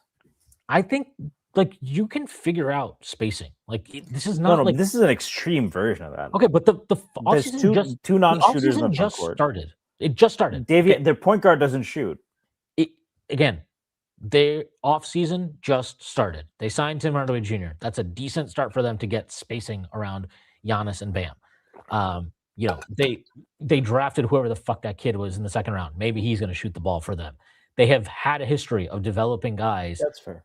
that can shoot the ball. That's Like what you're banking on. Like, they're gonna find the next, Tyler or whatever, or Max Strus, or those guys. So that's fair. yeah, I look again. I don't know, but like I have more faith in them to figure it out because you have Spoelstra, you have Giannis. I think and you have Bam. Like those are three things that are better than whatever the fuck the Cavs have to me. And yeah, like I think I'll put it this way: if I was ranking the East just as things stand right now, and yes, Davion Mitchell shot 39.5% from three. He didn't take a lot of threes though. That's the problem. You got to raise that up. No, if he raises that up, he's not Deuce. He sucks. So Yeah, go ahead. we'll see. The He's not Deuce, bro. There's a reason he shot 39. He shot 39.5% the way Josh Hart did. Larry, come on. He's not Deuce. Come on. Go ahead. That's fine. Okay. The Knicks, I would put in their own tier. The Celtics, the Pistons, the Raptors, the Cavs, the Heat, the Pacers. Like I have no faith in the Cavs. I have more faith in the Pistons. I have more faith in the Raptors. I have more faith in Miami. I have more faith in the Pacers. I think those four teams to me would be in whatever group you want to put in after that. I think Boston, I'm not sure what's going on with them. So we'll see. I think they might be taking a gap year for real this time because I think Jaylen Brown's going to get traded, and I don't think they're going to get much for him. And I don't think they can fill the gaps they have to fill. Now, they might win a lot of regular season games, and this could look stupid in March when they have where they're trending for 57 wins or something. I don't think they have a playoff. I don't think they have a title caliber roster. Their big situation is bleak. Their depth is what Hugo Gonzalez and Baylor Shireman and these guys. I think their guard play has fallen off. Derek White, who knows? Is he washed? Is he still really good? Is he going to bounce back as a shooter? Who knows? I don't know.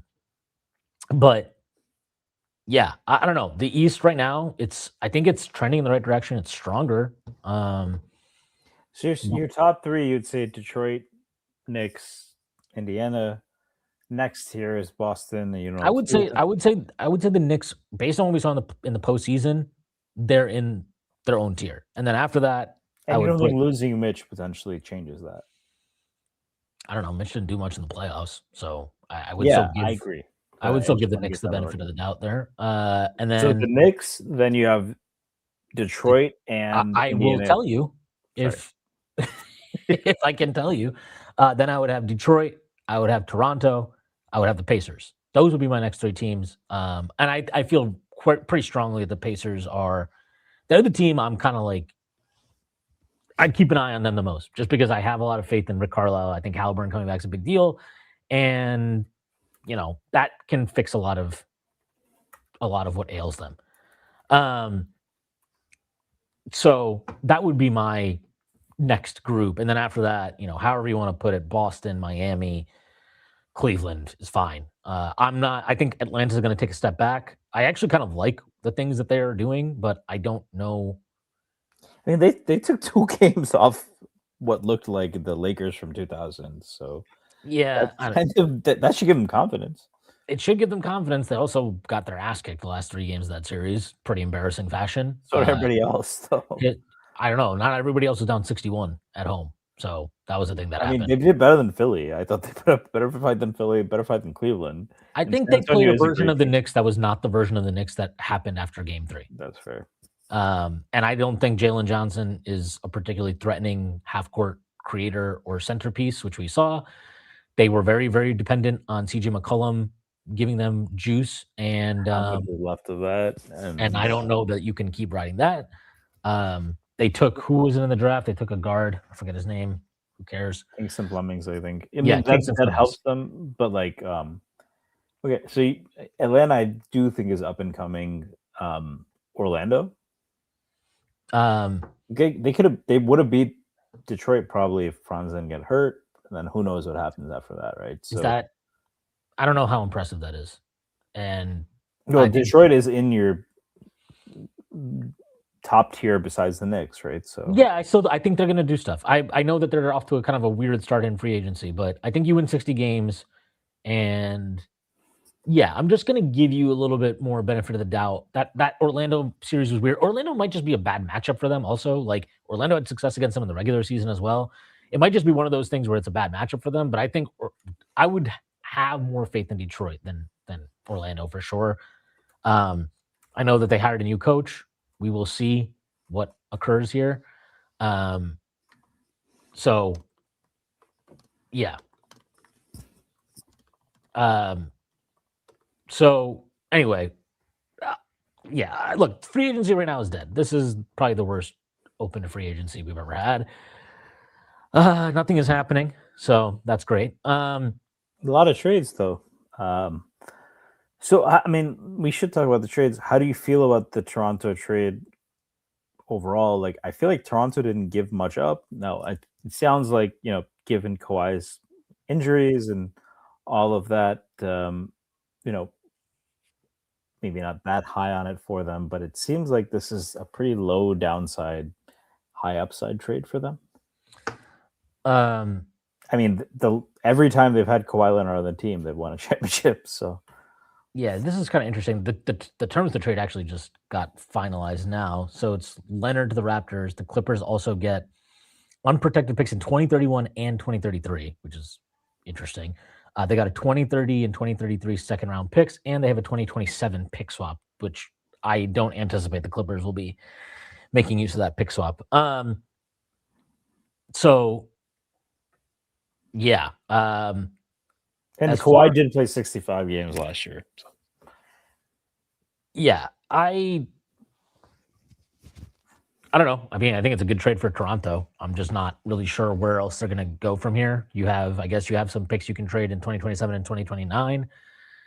Although you gave up a swap in 2027, so I don't know. It's like, how valuable is that? What can that get you? And now you're going all in on 35-year-old Kawhi. That feels like a pretty big risk to me. I don't know. I'm just not. It feels like a good move. It is a good move. I also don't know that I think they're a real contender or a threat to win a championship or to win the East at this point. I could feel, but I could feel different after all the moves happen in this week, next coming days.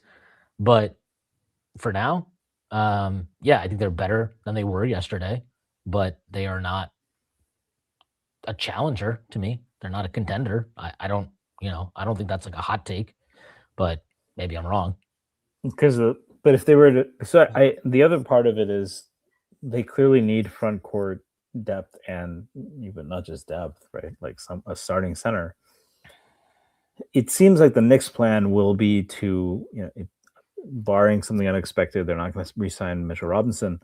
So it seems that our plan is also to do the same thing, wait for a Diabate or a Kalkbrenner or someone to come available.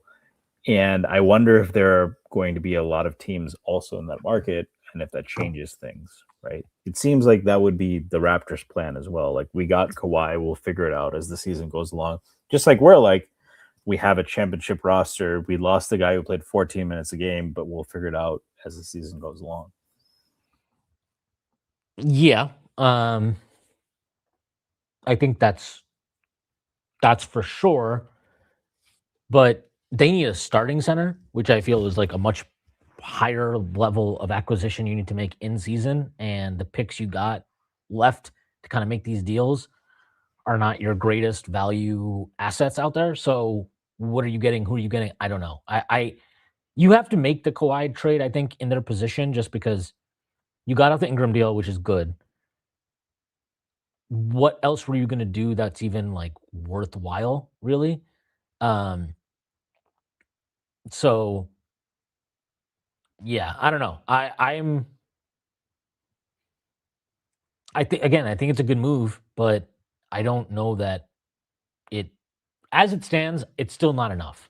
And I'm curious to see how they kind of level up. That's probably where I'm at with this trade. But yeah, I mean, again, you got to do it. I don't really have an issue with their choice there. We'll see. I'm kind of shocked at how absolutely nothing is happening. This is pretty stunning to me, but that's great. Mitchell Robinson's still on the board for the Knicks. As far as Knicks are concerned, I also like the DOR thing is it's interesting. I'm curious to see if they bring back a guy like Jordan Clarkson, or if that's like, hey, like we actually don't need to bring back Jordan Clarkson because DOR is going to take those minutes. The other one to note, they have to make decisions on their second round guys. So Jack Kyle, he said after the draft that he planned on staying with the Knicks. There's a report today from Begley that they plan on having him back in Europe for the year before bringing him over next season. We'll see how that unfolds. Maybe that's something where they want to see how he looks in summer league before making a final call. Tyler Nickel, I fully expect to be on the roster next year, especially given kind of like the second round exception, how much money it saves you.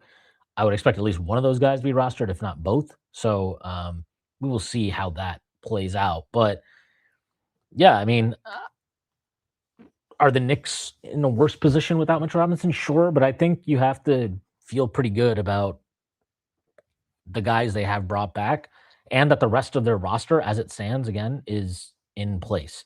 Deuce McBride, he's not extension eligible until December. We'll see how they manage that. I know there's been talk about trading him out. I don't even know until someone can present to me what you're trading him for that actually is worth it, be it a player or some super high level pick. I'm just not of the opinion that it makes sense to trade him. His number is so cheap, and we know that he can play quality minutes in the regular season and the playoffs. Like, yes, I understand the NBA Finals is not great for him. Here's the NBA Finals. Like, if you're telling me that this guy can give you good minutes up until the NBA Finals at $3.9 million, whatever the fuck it is, yeah, I'm probably not going to find value for that. And I don't think there's a lot of players that you would trade him for that would help you in a contention window more than he's going to help you as it stands right now. So I feel good about where the roster is. We will see what happens with the center position, but yeah, I mean, right now apparently nobody is signing anyone, so the Knicks have that going for them, which is good.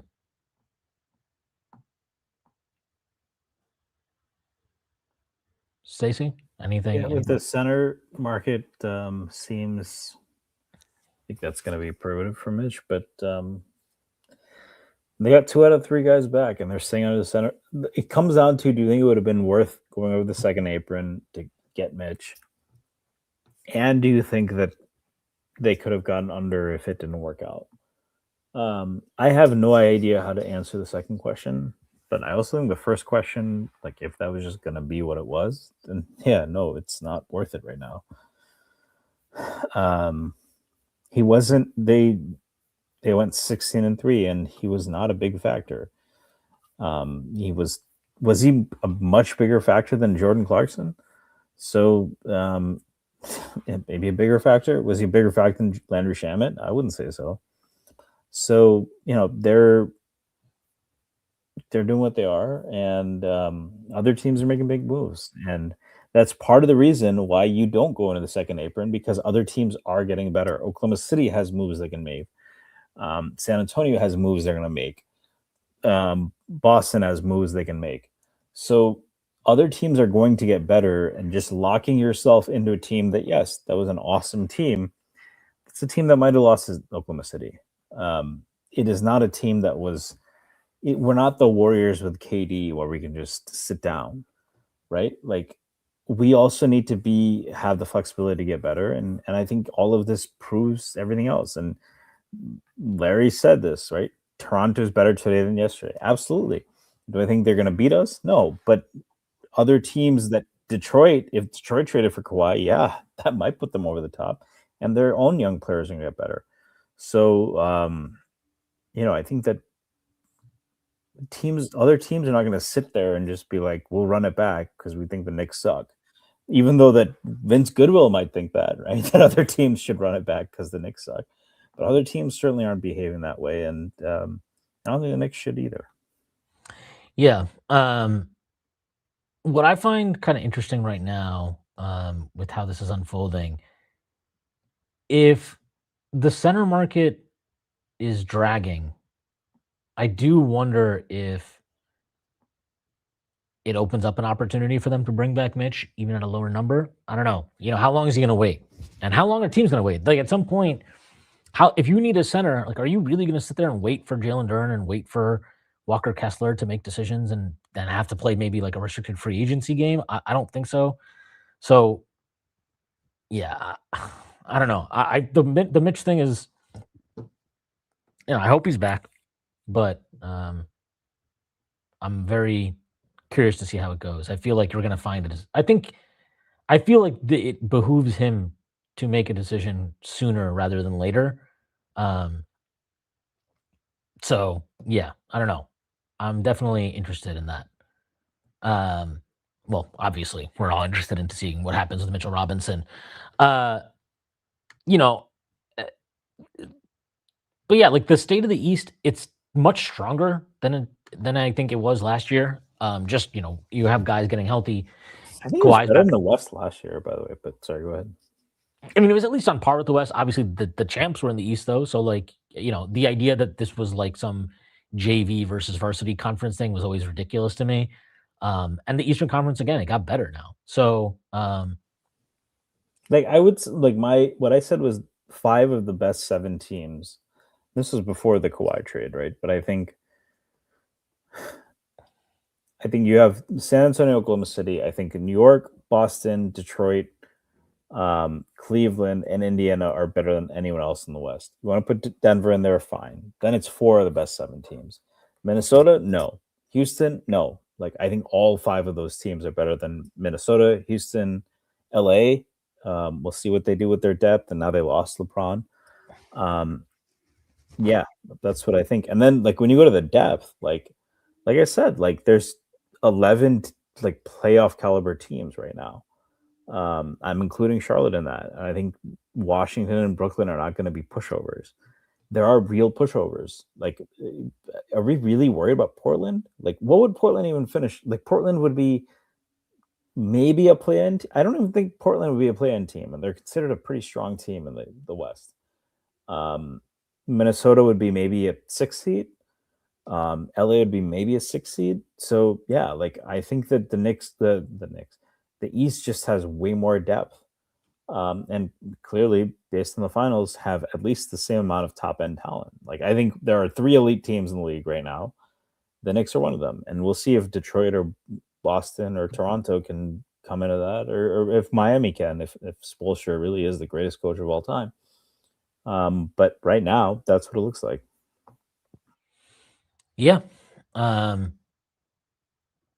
have to see. I do. Yeah, the East is definitely much stronger now or today than it was whatever 5 days ago. But um, offseason's not done. We'll see. We'll see how things stack up. I feel like there's a lot of movement yet to be made. The Lakers obviously are sitting here with whatever it is, 50 million in cap space.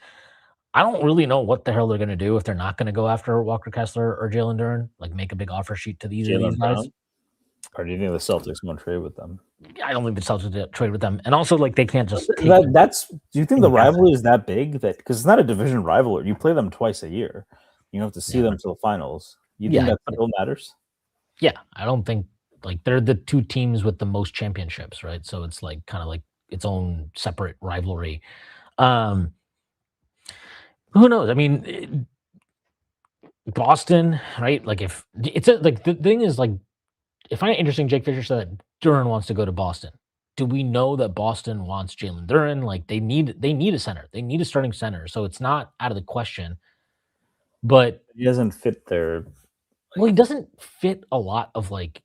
I think Brad Stevens is pretty smart, although he definitely fucked up this Jaylen Brown situation royally. I once you put Jaylen Brown on the table and that gets out, you have to get that deal done. It's 2 years in a row, right? So, well, no, he wasn't on the table last year. It wasn't on the table, but there was internal distress. So, was there? I don't remember that last year. I mean, Jaylen Brown was posting his own fucking AJ Brown type shit last year. Well, he does his own shit anyway. But like, I think with that situation, like once you put him on the table, you have to get that deal done. When you don't, now we're seeing how everything unfolded. Like everybody knows that you want to trade him now, and he wants out probably because he's like, what the hell, man? I helped you get like I helped make us relevant last year, helped us get to the playoffs, and nobody thought we would make the playoffs, helped us be the fucking 2 seed, right? They won 56 games and Tatum's back now, sure, but he did rupture his Achilles. Like you're just tossing me to the side so that you can, like you tried to trade me for Giannis. You already tried to trade me for KD a few years back. You tried to trade me for Kawhi back in the day. At some point, like I need to be prioritized. I need to get the credit I deserve. So you're not. I don't know. I just think they're in a real tough spot, and how they get out of it, I'm unsure. Yeah, I don't know. I just, for me, they're maybe the most like interesting team this offseason because everybody keeps talking about them still like they're a championship contender. And then I just look at the roster and I'm like, why do you think this is a championship contender? Like their depth is so much worse than it was when they won the championship and the year after they won the championship when the Knicks beat them in the second round. Like they don't have the level of talent that they had then. I mean, their center rotation as it stands is, fucking Neemias Queta and Chris Senak. Is that how you pronounce his name? I don't know. Senak. Like that's their center rotation right now. And I guess Luca Garza, who, it's fucking Luca Garza. Who cares? The guard depth is not what it was, obviously. It's, and we don't know what what Tatum is going to look like. Yeah, we don't know what Tatum's going to look like. He came back, he looked good, but he also was hurt by the end of the season, missed game 7, right? And going through a full season is obviously very different from what occurred. And yeah, I just, for me, they are kind of overrated publicly, and I'm unsure what their path forward is if they can't figure out this Jaylen Brown situation, which is still yet to be resolved, right? I mean, and now it's kind of out there. It's been out there now for a while that with the whole Giannis thing and them shopping around after the fact. There's a fucking weird ass report today about how they like what did it say? Something about bespoke trade plans for him. It was kind of crazy. Um, yeah, I like this is what the report says. Celtics anticipated bespoke Jalen Brown trade process, now pivoting to making offers. Like, what the fuck does that even mean? I think that's a crazy report, and it just sounds like bullshit. It sounds like they totally misplayed the market. Um, yeah, I can't say, but yeah, the Duran thing, like, he doesn't feel in line with the type of players that they generally like go after because I know analytics are a big hot button issue now, but Jalen Duran's like a very I'm not saying he's not analytically friendly, but like his box score production is kind of the headline with him and not necessarily like, oh, like he's great in all these different analytics that show like he's an undervalued player or that he's a high impact player that people aren't noticing. Um, he's very in your face with what he does. And everything he does is like captured in the box score, right? But he's not a great defender. He struggled in the playoffs. I think his kind of like positioning at times can be sloppy. Some of his fundamentals are kind of sloppy. It's just, I don't know. I can't really get myself to believe that they want Duran, but desperation can make you do crazy things.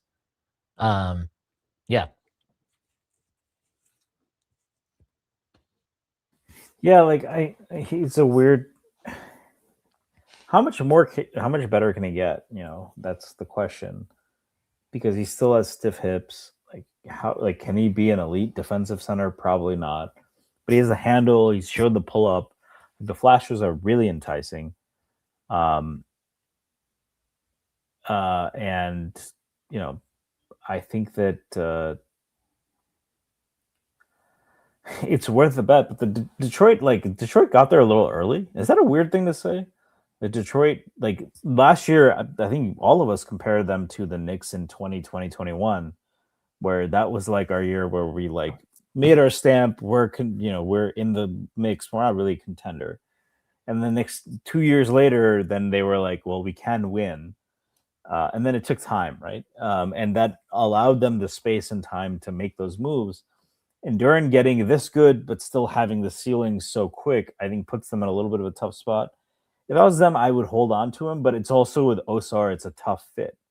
That I think is the big thing. And Cade isn't a great shooter, and Cade has to be their primary ball handler. Like I actually became a lot more sympathetic, I guess, to Cade during the playoffs because he did shoot well on pull-up threes. He was horrible on middies, and he couldn't get to the rim. But also, like I can excuse some of that because Osar and Duran are not shooters. Their one real threat, and Tobias isn't even really a shooter like that. Their one real threat was Duncan Robinson, and he play all the time.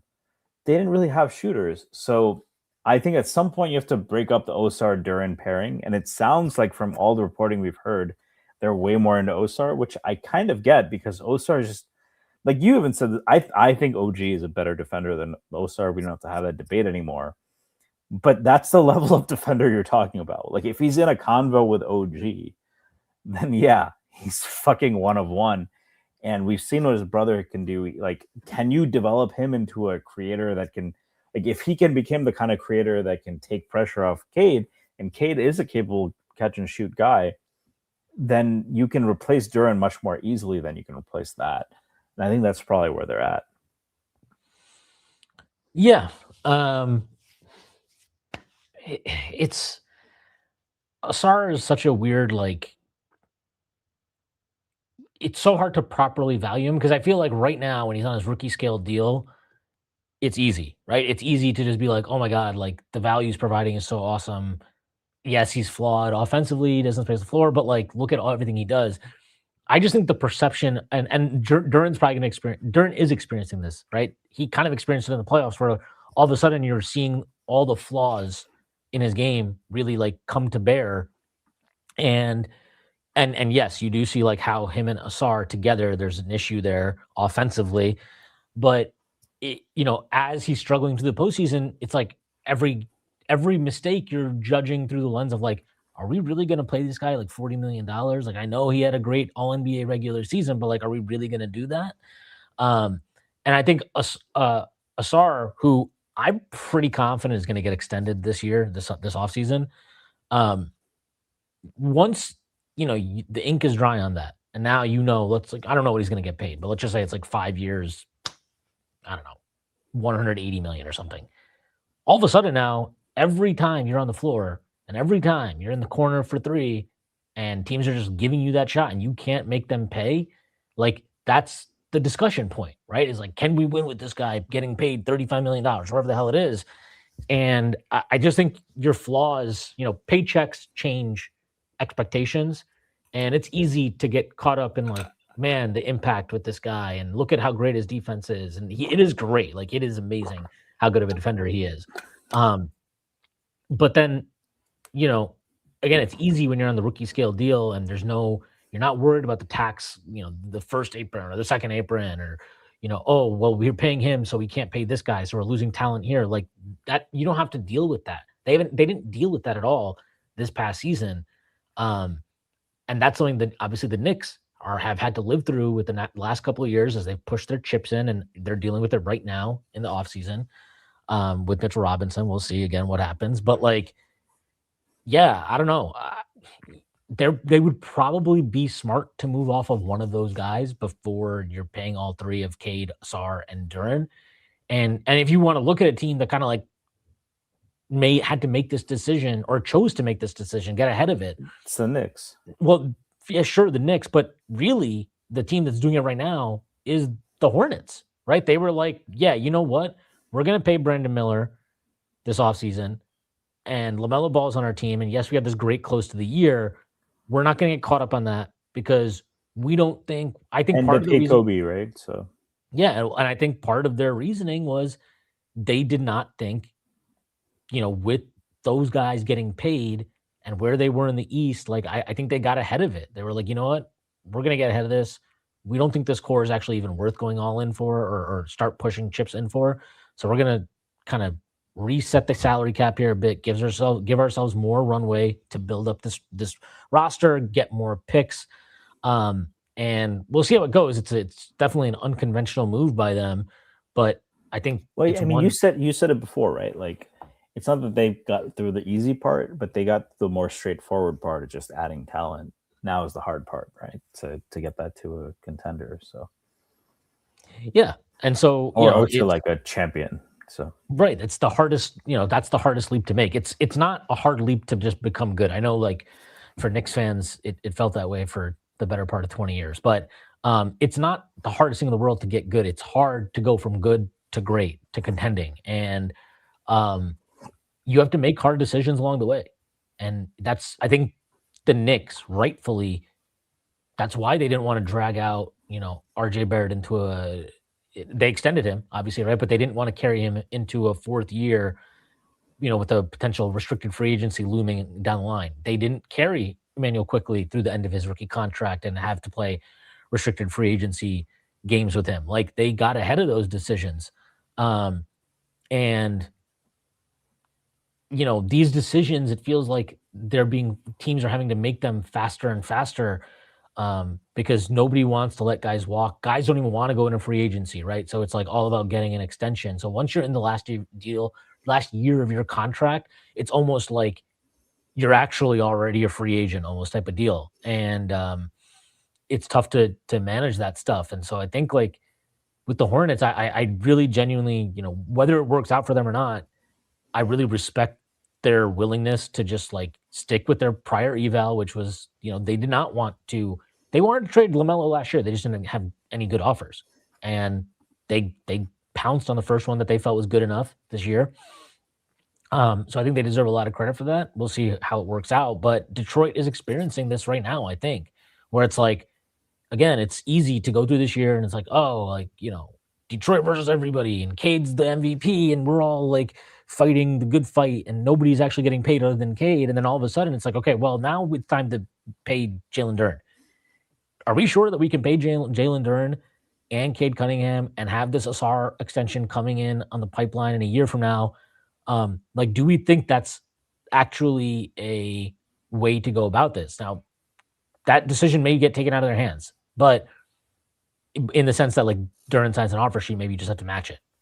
But you're kind of just delaying the inevitable because you're right. Like, I don't buy that a Cade, Asar, Jalen Duren team, those three guys all getting paid big money. I don't think you can contend and win a championship with that. You know, in some ways, that trio, their best opportunity might be this year, this upcoming season, before Amen Thompson's new extension, whatever the number is, hits their books. So it's kind of a, you know, I'm very interested in them, and I think that there's like I don't want to sound too nerdy, but they're kind of like a test case in some ways for maybe where the league is going and the decisions that teams have to make moving forward. Yeah, and we should acknowledge the amount of luck that the Knicks have had.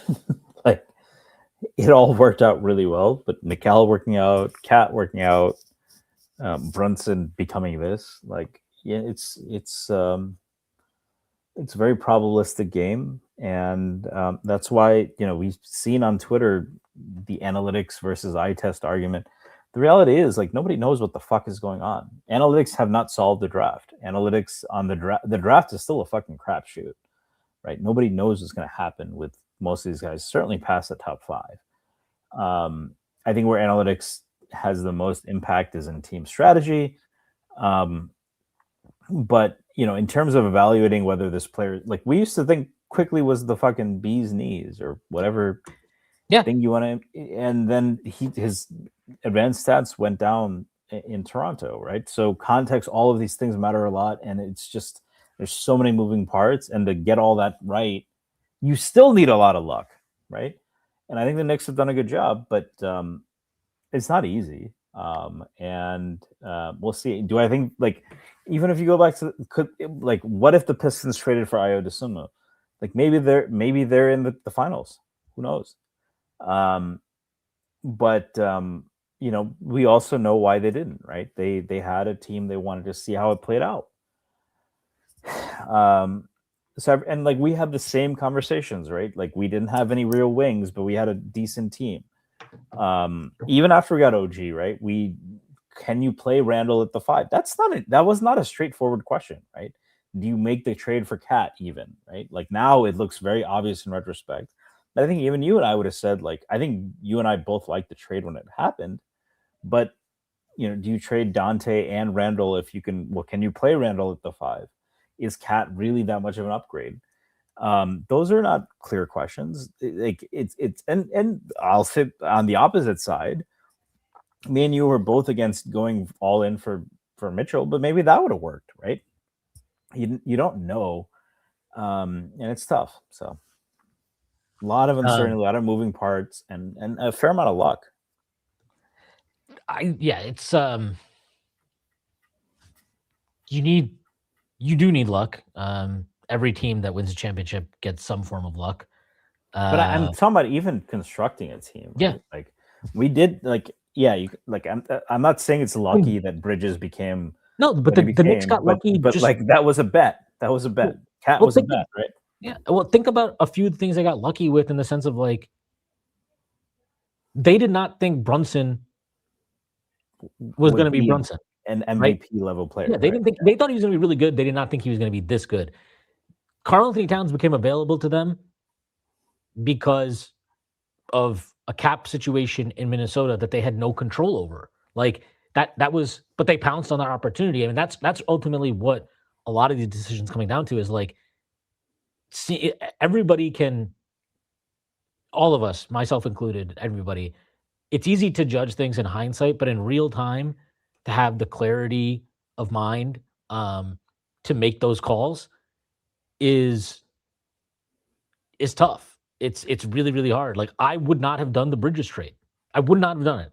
I will never deny that. Like, I would never have done that trade. I just, like, I understand I understood the value of, like, oh, you're getting 2 years of him on this cheap extension before you actually have to pay him again. and the flexibility that now you have to operate and make some more moves. But like, I just wouldn't have done that trade, and they got killed for that trade for 2 years. Right? It got killed for 2 years. Up until the Atlanta series, really. I mean, really, up until they won the championship, it was always kind of like this looming thing of like, well, oh, they killed their window because of the Bridges trade. They lost their window because of the Bridges trade. I mean, and that same criticism extended to Cat certainly a bit, but like Bridges was definitely the guy who got the brunt of that. And the Knicks ultimately made the right call, right? They won the championship. Bridges was a key piece to it. He helped complete, what is really a great starting five now after 2 fucking years and 3 playoff games. All of a sudden, the starting five was like, guess what? We're awesome at basketball now. We figured it out finally. And yeah, they became what they had envisioned all along, or at least what the front office's vision was, I'm sure, when they assembled the roster. But like, yeah, it's all this stuff is difficult. All of these things are hard, and it's easy. It's easy to identify what you need, right? It's easy to identify those things. It's really hard then to go out and get those pieces. And the Knicks went out and got every piece that they needed. It's not easy. I mean, we know that obviously as Knicks fans, given what we've endured until obviously you win the championship this past year. But like, go look at what like, oh, you need defense and shooting around Luka Doncic, right? Like, okay, we need a rim running five. We need defense and shooting to spread the floor around him. Okay, how many of those pieces do the Lakers actually fucking have today? And yeah, I understand Rob Pelinka is not exactly anybody's idea of like the greatest front office mind in the world, but there is reason to believe the second greatest player of all time, next to a generational player, most people think, you figure it out, right? And when they're healthy, they've been a threat. So, but yeah, it's tough to figure that stuff out, and it's also like, look, it's also just tough to get the guy like talent, because teams don't want to, like, especially now in the league today, where there is no incentive anymore to tank, right? So it's not like teams can just sit there and be like, well, our plan this year is to suck, so we don't actually want talent. Like, nobody operates like that anymore, and I think that was already changing anyways. So like, now it's even harder to go out and get the pieces you need because teams don't want to come off talent, right? And like, that's what like the Knicks got killed for that Bridges trade. But ultimately, if they are coming off talent, it probably means that talent is flawed, right?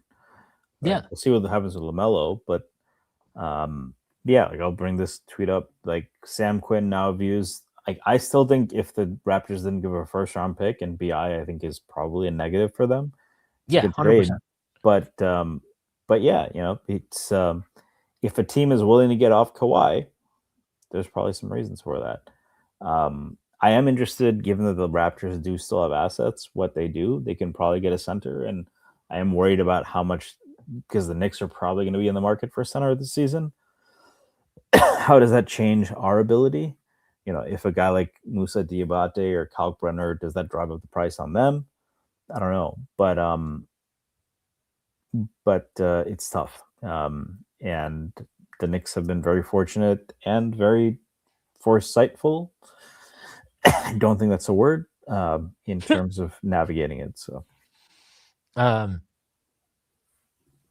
yeah, it's yeah, we'll see what happens. And look, the Kawhi trade now, you talk about punting the risk further into the future. That's a big risk for them.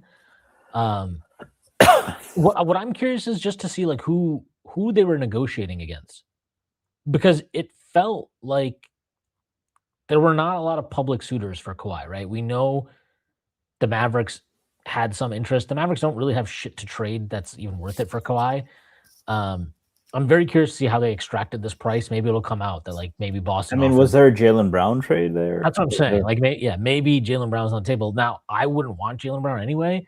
But you could probably reroute to a third team. Like, maybe that makes it palatable for Portland.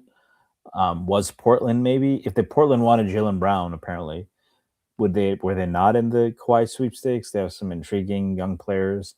Yeah, I don't think there's a Knicks trade, like, on paper, Mikal plus Hart. I know that's not something that you like. We've talked about this, but even then, Kawhi next to OG and Brunson and Cat would be a pretty formidable starting group.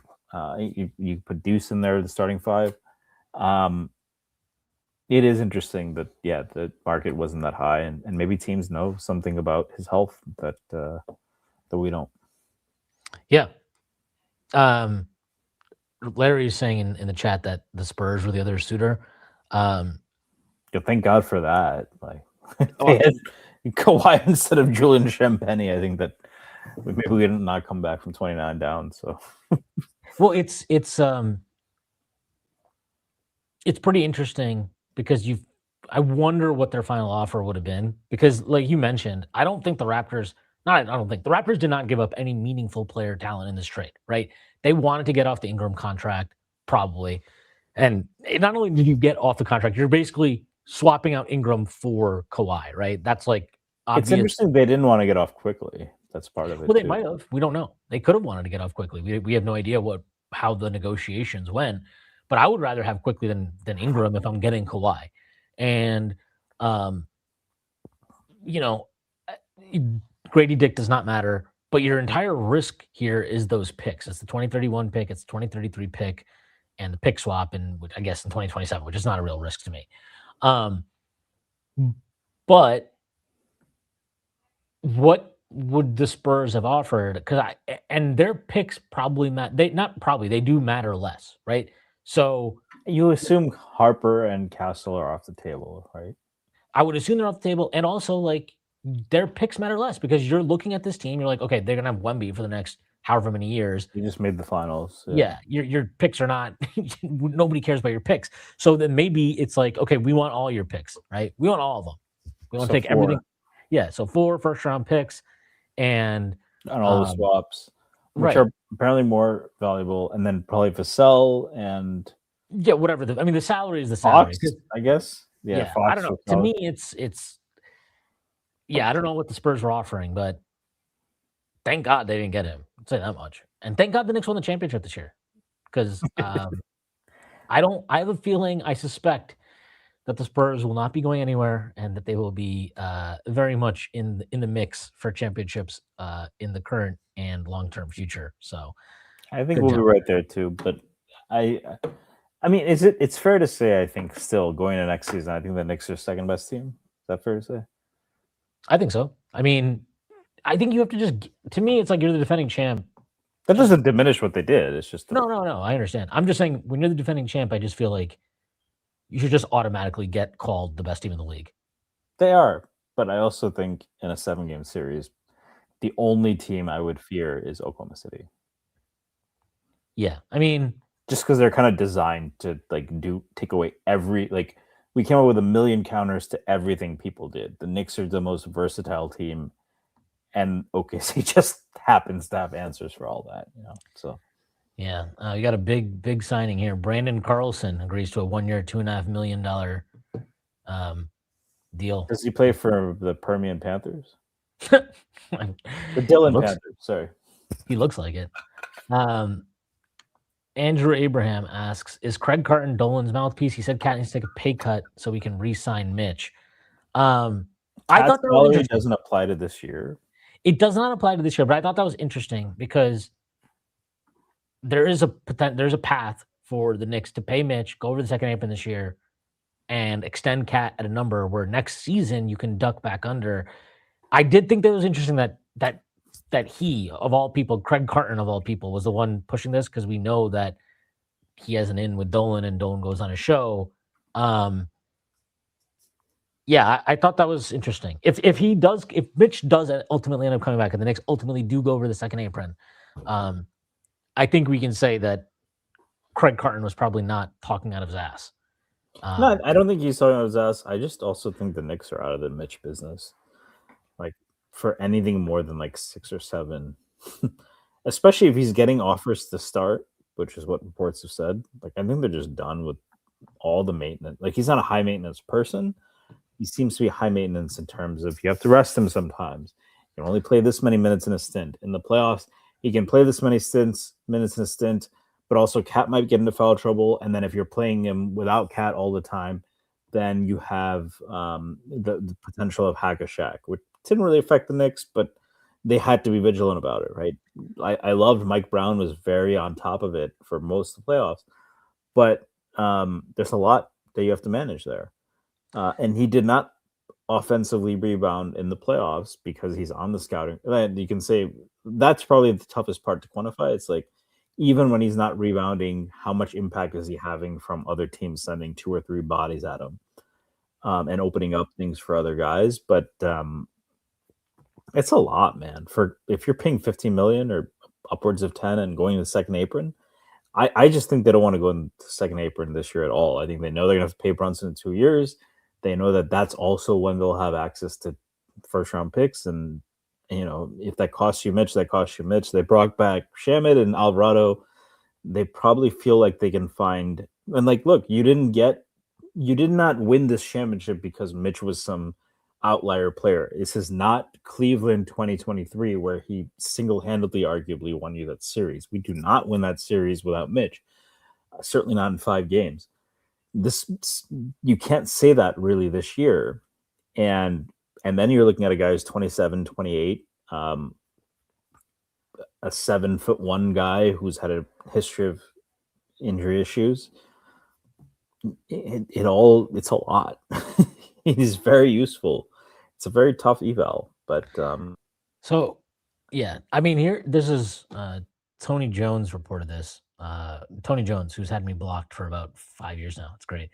Utah Jazz restricted free agent Walker Kessler has had meetings with a couple of teams and is headed to another meeting, league sources tell The Athletic. He holds multiple offers in the mid to high 30s annually, along with the structure of his choice, including player options. If that is on the floor, if that is on the board for Walker Kessler, I am guessing, or I would feel pretty confident Jalen Duren has a max offer somewhere.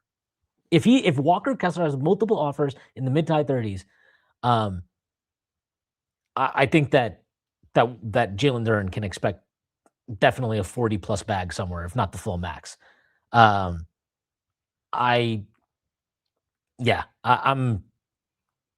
very, very curious to see how Detroit plays this. He's going to get an offer sheet then at some point. And I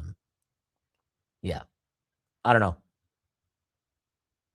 know. They've got a lot going on here. Tobias Harris, who it's funny to like clown because it's ridiculous that they're like super dependent on Tobias Harris. But Tobias Harris is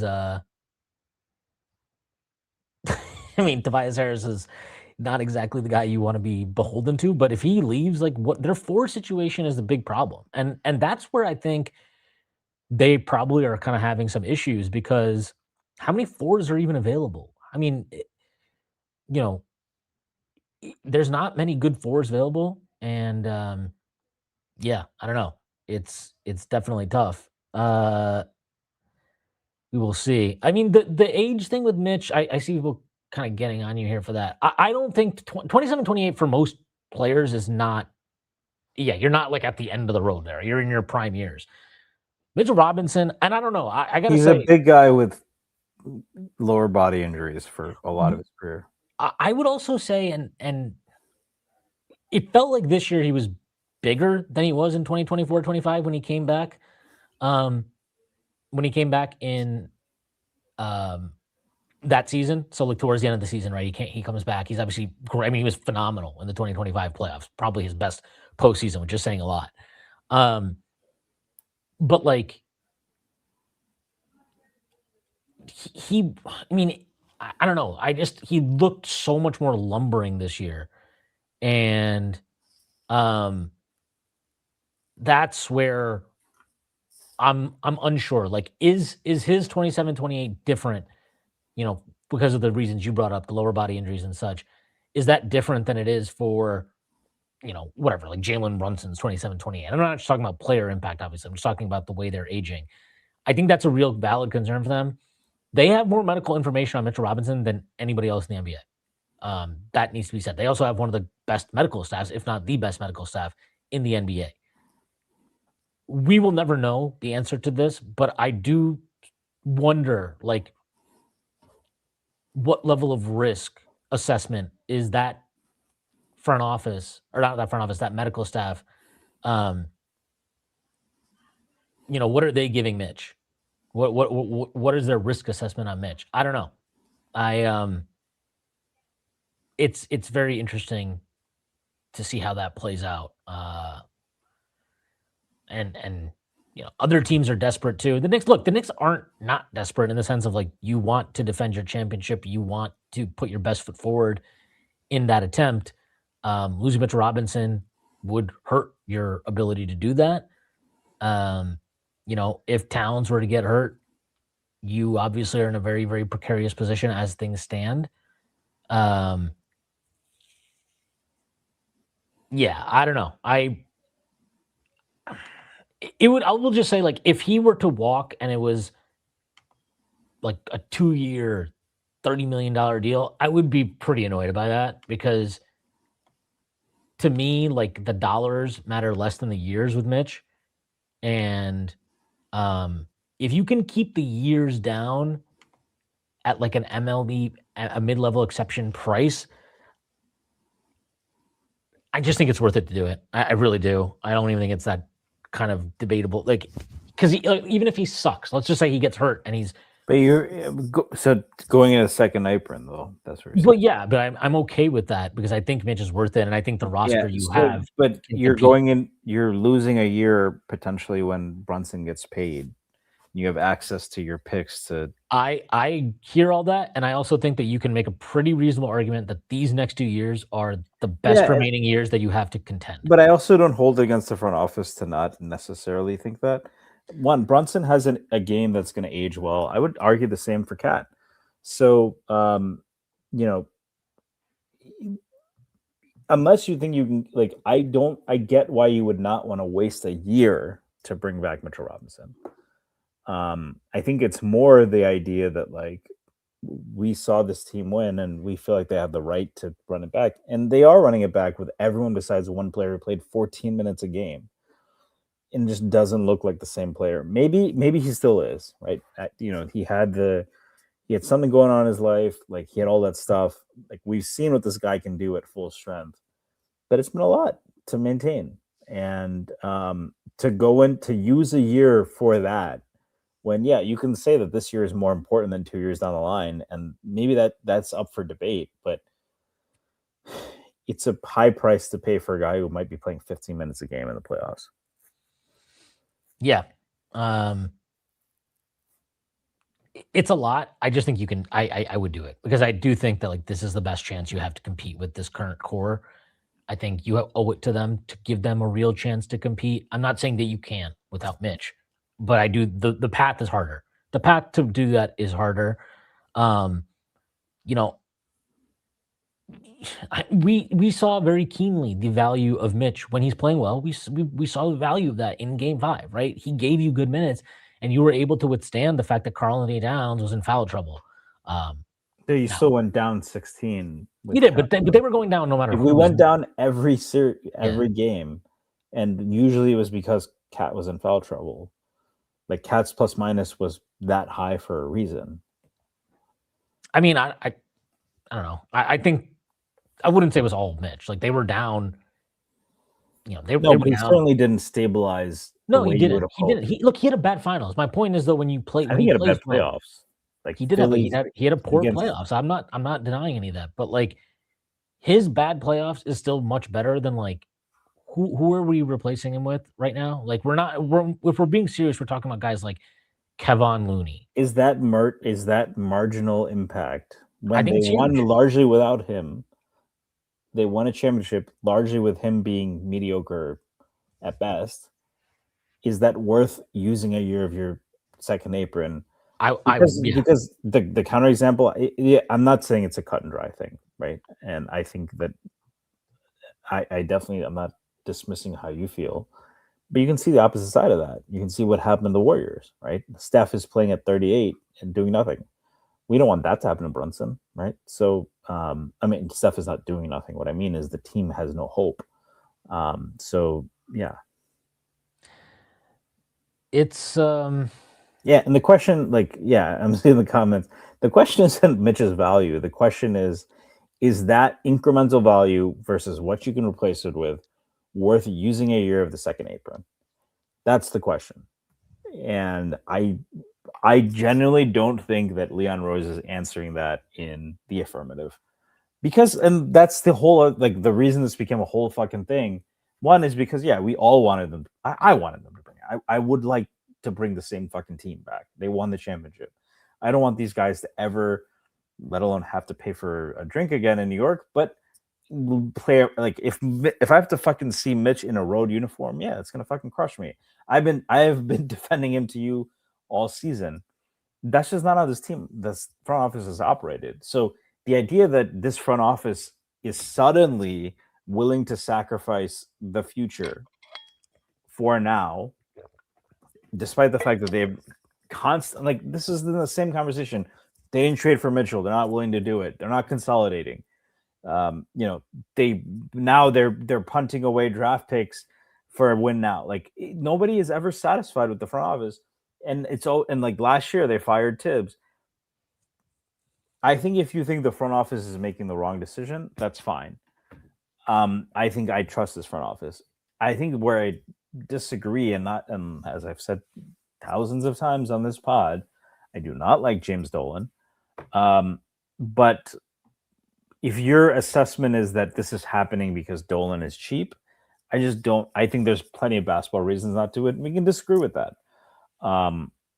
But I think this is a Leon decision, and I think a lot of it is just all of the things that come with Mitch, and they got to bring him Mitch, and they don't want to be in the Mitch business anymore. And let's see what he gets offered. If he gets taken for $7 million or something, I get that, because that's not a bad contract, and you could get under during the season. But and maybe the center market will get worse. Maybe this will look a lot worse going on. But to freak out about this as some kind of championship subverting move, which I'm not saying you're doing, and using it as evidence to say Leon doesn't have control of decision making anymore, that's where I'm like, I just can't get there. Yeah, I don't know. I mean, we won't. All of us are going on what reports we believe, how we're interpreting them. Ultimately, we don't actually know for sure. So it is what it is.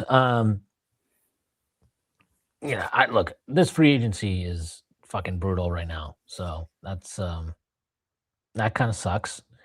And I don't know how much longer we're gonna be able to do this, because there's literally nothing happening.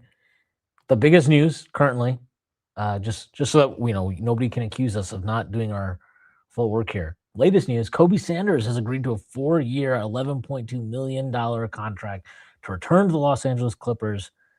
Sources tell ESPN. That's from Shams. Once the Nick, always a Nick. This is, I like to call this contract the Mo Diawara special. So that's the contract I expect Mo Diawara to be on. Again, we'll see once that becomes official. But yeah, as it stands, feels like there's a lot of the bigger ticket players kind of are like holding up the market here. Obviously, LeBron is his own thing, but then you have Duren and Kessler, who are probably priority targets for a lot of teams. Not probably, they are priority targets for a lot of teams. And both Utah and Detroit, respectively, want to keep those guys. So it's an interesting game of chicken that's being played here. Again, I really wonder if there's a team out there that's just like, hey, let's, we have interest in Duren, but fuck that. We're not going to get him because we don't, we're not going to wait around to sign to him to an offer sheet. Let's just go after Mitchell Robinson. And, we'll see where that lands. Again, it would be really nice for James Dolan to keep this team together and give them a chance to. If 2 years, if we can't do shit.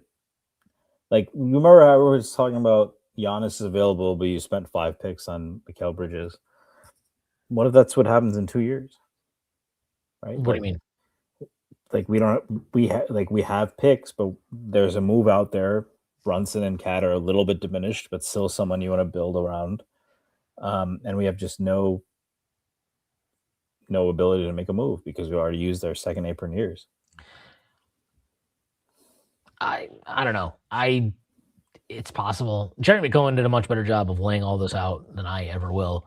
And he came to kind of the same conclusion that I'm saying right now, right? No, he did. But I also think, like, if I can go over and then get back under next year, why not do that? Like, to me, that's just better. That's still 1 year. It's a precious year. It is, but I would rather have the certainty of, like, oh, I know I'm getting this year. I know I'm gonna get this. Do you know that though? Because other teams are getting better, and are you willing to do that for Mitch?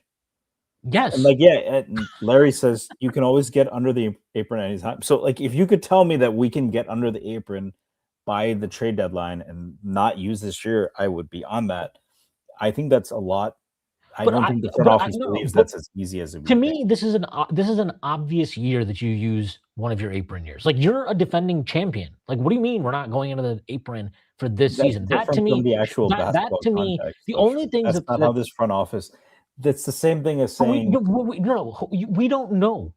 This front office has never been in this position before. They've never been defending champions. They've been in a position where they could have pushed their chips in for Donovan Mitchell, and they said no. Okay, but that's not the same thing. This is that's an entirely different analogous thing. It's an entirely different thing versus, that was a decision of, does this move level us up to become a champ? Because what you're going to pay for Donovan Mitchell at that point in time, you needed to know that move was going to level you up. Would this team, if they come back intact, be the favorites to win the finals? They're not going to be the favorites to win the championship because the books value OKC and the Spurs over them. They won't be the favorite in the East because the books love Boston. Would you value them as a favorite to win over OKC? I would value them to come out of the East, and at that point, you can win a championship. If Mitchell Robinson does not come back, would you value them to come out of the East? I value them to come out of the East. You're not winning a championship. I feel very comfortable saying that. So I think that but you just said, right, if you come out of the East, you're winning no matter what. And in either case, you're not. No. If you have Mitchell Robinson and you come out of the East, you have a chance because you're starting your top 10 guys. I think you have a chance to win a championship, be it OKC, be it San Antonio. If you don't have Mitchell Robinson and we're talking about like replacing him with fucking Kevon Looney or something like that, like, I'm sorry, I think you're not winning. You're just not going to one, I think I disagree with that. But two, but here's the other part of it, right? You still are not favored against Oklahoma City. And then you don't have any flexibility to make a move mid-season. You have much diminished flexibility. So I would say give yourself that flexibility. You're still going to come out of the East, and now you can evaluate and see how things go. And then you can get someone who maybe doesn't shoot 32% from the free throw line, who maybe can play every day, who maybe can play enough minutes that you can play next to Cat sometimes because you happen to have a 5 who can also play at the 4. And you have the best offensive around the league, and you can't play them together because he can't play more than 15 minutes at the same fucking time. So, you have more options and ability to not just say we're going to get to the finals and compete with Oklahoma City, but to elevate yourself over that. Because I guarantee you, they're not going to fucking stop. They're not going to stop making moves. Neither is Boston. Neither is Detroit. Neither is San Antonio. Like, they're all going to be doing that shit. So why would we lock ourselves in for this guy and a guy who I love? So, that's what I'm saying. Right. And I get that. But what I'm saying is, one, I don't think it's as simple as if you go over the second apron this year, you are now incapable of making any moves. That's just not true. And I don't think it completely. It's much more difficult. It's very difficult. And I trust Leon in evaluating Okay. That's fine. It's more difficult. Mitchell Robinson, this team, if I know I can bring back the roster that we had, I don't care about Clarkson, but like the rest of these guys that were in the rotation, if you tell me that team can come back and has a chance to compete for a championship, I'm 100% doing that. I think there's a very good chance this is your best chance to win a championship again. And like, I'm not punting that, which is just my opinion. You don't need to agree with it, but my opinion is you can win a championship again. You can repeat as champions if you bring back that group. I'm not punting that opportunity for potential moves and things that could come available either at the trade deadline or in the future in 2 or 3 years' time. At which point maybe we're going to be over the second apron. Who knows? Like, things can change. Things can change drastically in 2-3 years' time. In 2 years' time, it's very possible. Maybe by that point in time, we're like, wow, this group great core at its peak, but we're going to have to make some real fucking changes to get back to that point. Maybe we're selling off Mikal Bridges. Maybe we're trading away Josh Hart. Like, we don't know. We have no idea. And so to me, prioritizing that future, potential future, maybe future, we don't know what it looks like. We can project, we can have plans, we can, run simulations and say, well, this percentage chance, like we cannot do all that, but we don't know what it looks like 2 years from now, 3 years from now. We don't know what players are going to become available 2 years or 3 years from now. We don't know what our cap situation might be in 2 to 3 years from now. But what we do know is this group won a championship, and there isn't much reason to believe, even if I think Mitchell Robinson is probably aging faster than, most, like he's an older 27 or 28 than most people that age. Let's put it that way. Even with that, I think you have to feel very, very good, given the level of play that this team operated with in the postseason, that if you bring back that core, you have a chance to compete for a championship. If you don't bring back Mitchell Robinson, I don't think you can really say, at least I cannot say with as much confidence that team can win a championship. I don't think they can necessarily win a championship with Mitch Robinson. And I say that while consistently having stated repeatedly throughout the playoffs that Mitch Robinson did not have a good postseason, and he certainly did not have a good finals. But when you needed him, when you really needed him in that game 5, when Karl-Anthony Towns is in foul trouble, he was there. And like Kevon Looney is not doing that. I'm sorry. Like Kevon Looney's not doing that. The guys that you have available at the price point that the Knicks would even have to spend, right? If we're talking about, we're not going to go over the second apron, we basically have your taxpayer mid-level. Look at the guys that you're probably talking about. Like, and dudes are already off the market, right? Jock Landale off the market. Precious, if we wanted to bring him back, he's off the market. He's going back to Sacramento. Mamu Kelashvili is probably a player who is not going to be within the Knicks price range. And Mamu is obviously, I really like him. He's a totally different type of player than Mitch. That's not necessarily bad or good. It just is. You can go on and on and on. Obviously, we don't have the money for Walker Kessler or Jalen Duren, right? Obviously, you don't have the money for that. So, I'm just, to me, like I'm valuing this next season more than anything else. And if you come out of last season or the next season, right? Just like the Celtics did. They came out of the 20 or the 2025 playoffs. And yes, Tatum being injured threw a wrench in things, but they came out of that and we're like, okay, we got to get under the second apron at least and maybe just duck the tax altogether. And they basically did it. I mean, they did do it, right? They did it. It's not some like impossibility to go over and then get back under in a year's time. But what is an impossibility, again, people can disagree with this if they want. What is an impossibility to me is that you're replacing Mitchell Robinson with an equal level player with the resources you would have available to you under the second apron currently. I don't think there's a world. And I see somebody asking me about Yves Missy and stuff like that. Like Yves Missy is, he dreams of being Mitchell Robinson. That like it would be a dream for him to be Mitchell Robinson.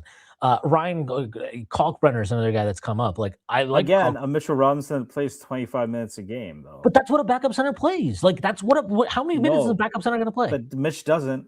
But I don't care. He plays. He gives me, if Mitch gives me 19 minutes a game and they're what they are on average, that's fucking good. That's better than, that's a luxury that most teams do not have. 45. How many games he played? What did it look like? Do you think the Spurs win the championship if you swap out Mitchell Robinson and Luke Cornett? I do. We'll still beat them. We have Luke Cornett. Yeah, I think we still win. Okay, but like that, they were literally. It was like, oh my god! Like Mitchell Robinson would have to guard Cat and Brunson and drop. I don't think that was happening this playoffs. That's fine. The point is, Luke Cornett was like, every time he was on the floor, the Knicks saw food and were just going at him like crazy. Like, I mean, it was ridiculous. I think the same thing would happen with Mitch. That's fine. That's not the point. Is so okay? Wait. So you're trying to tell me Luke Cornett now is? It would have been better. It would have been better with Mitch, of course. Okay. So this is it's a massive luxury to have Mitchell. It's a massive luxury to have Mitchell Robinson. Okay, that's fine. Mitchell Robinson's part of your winning equation, though. Like, he was part of your winning equation. And, like, you're not... How many teams have a guy who is literally the best offensive rebounder in the NBA as their backup center. Is there any other team that has that luxury? No. There's no other team that has that luxury. There's no other team that has the luxury of like, oh man, Cat's out for 2 games. Well, Mitch, you got to ramp up for 2 games and play well and do good things. Like no other guy is doing that. No other team has that luxury. Like it is an immense luxury the Knicks have. And yes, part of that luxury is that he's not consistent all the time. He's going to have bad games. He doesn't play back to backs. I understand that. I understand all of the downsides and the risks that are associated with Mitch Robinson. But if I have to give the guy 2 years, 30 million just to keep him for another year, and then in a year's time I have to pivot, whatever, I can do that. I can live with that. I am living with that. I would 100% live with that. Because to me, that group, we know for a fact, there's no guesswork to be had. We know for a fact they can win a championship. I do not know without Mitchell Robinson that you can win a championship with the rest of the all other things being equal. I don't know that. And I suspect very likely you can.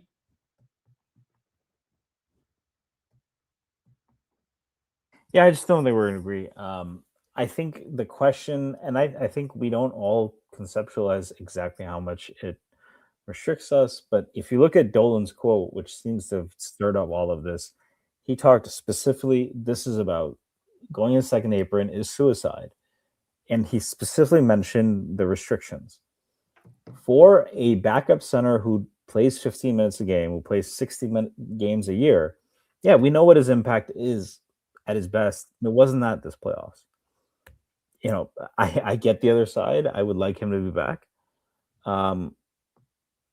The idea, though, that the other 9 guys who did a lot of the heavy lifting can't manage with an Yves Missy, and more than that, we're going to need more than Yves Missy and Mitch. We're going to need more than Mitch to, if we have to face OKC in the finals. Ideally, we want to make another move this year, and we won't be able to. I mean, but you can to get better, not to get off Mitch. Do you think better? Okay, so do you think the Cavs? Do you think it's arguable at least the Cavs got better last year trading DeAndre Hunter for Dennis Schroeder and Keon Ellis? You think it's arguable? You don't need to say you 100% think they did or didn't. Yeah. Okay. They were over the second apron, and they did that trade. Like, you can, if I have Mitchell Robinson, let's say Mitchell Robinson, maybe it's not even that Mitchell Robinson's playing poorly, but that, okay, yeah, something's off with this group. We need to freshen things up.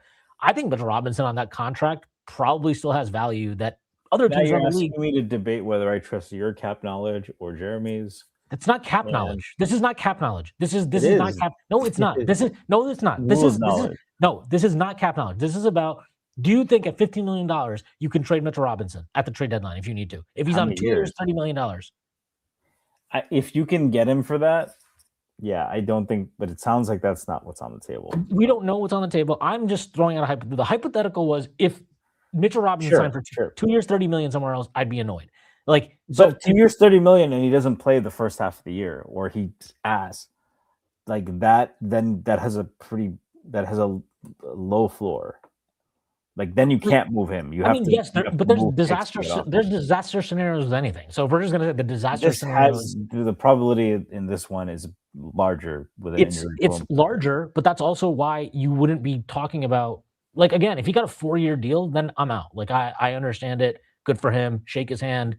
Congratulations on your contract. 2 is pretty problematic, though. Like, I don't think 2 years is that problematic. Like, I just don't. I really think if you look around the league, you look at what centers are getting paid, you look at the demand for centers, a guy like Mitch Robinson, who is quite literally the best offensive he is the best offensive rebounding big of at least this decade and probably the last 20 years. And probably since he has a history of injury issues, and he's 27, which, yeah, that's most players' prime. For centers, it doesn't always look like that. So I think a front office that found a way to clear fucking, what was it, Burks, Kemba, and Yabu was actually their most underrated move. Yeah. They turned Yabu into like a really useful player. So yeah, I'm there, but that was $5 million. So no, we're not arguing like a married couple. I think it's I get where Shrim's coming from. I think he gets where I'm coming from. Shwin, can we at least agree that this isn't some Dolan fucking overrule thing? I don't think it is. I understand why people do, but like to me, there's actual like basketball reasons and contractual reasons and salary cap reasons that make it On an both interesting. sides. I think Yeah, it on, it makes it an exists on both interesting. sides. It makes it an interesting conversation. But yeah. All right. Look, this is a question from H22. Um, if the Cavs got Braun, where would we hide Brunson? You can just hide him on James Harden. It's fine. Yeah, dude. I will take James Harden trying to mismatch hunt at age 78 or whatever the fuck he is. Mobley, fuck. I just refuse to believe that No, I that get that. that I LeBron just is going to Cleveland again. I'm not of that opinion. where do you think he's gonna go? I don't know. I kind of The Seattle expansion team? Seattle expanded. I just think the Golden State thing. I don't know. Maybe they're not. Maybe they're going to be cowardly again and not do it. But like, Is he like tight with that with stuff? Tight like that with stuff? I don't know. They seem pretty tight at the fucking Olympics. It seemed like they were good. Like, is he like as tight as with him as he was with Wade or whatever? I don't know. I mean, look, who knows? LeBron, look, if he's saying what he has said is it's not about money to him, he wants to be happy, they're prioritizing happiness or whatnot, and he wants to compete for championships. Like, if it's actually not about money, then you can convince me of like, oh, we're gonna let Mitchell Robinson go and sign LeBron James. Like, yeah, I might be very okay with that. I'd be very okay with that actually. Would you start him over Hart? No, I mean, yeah, you'd have to. You have to. There's that's not even like a real conversation.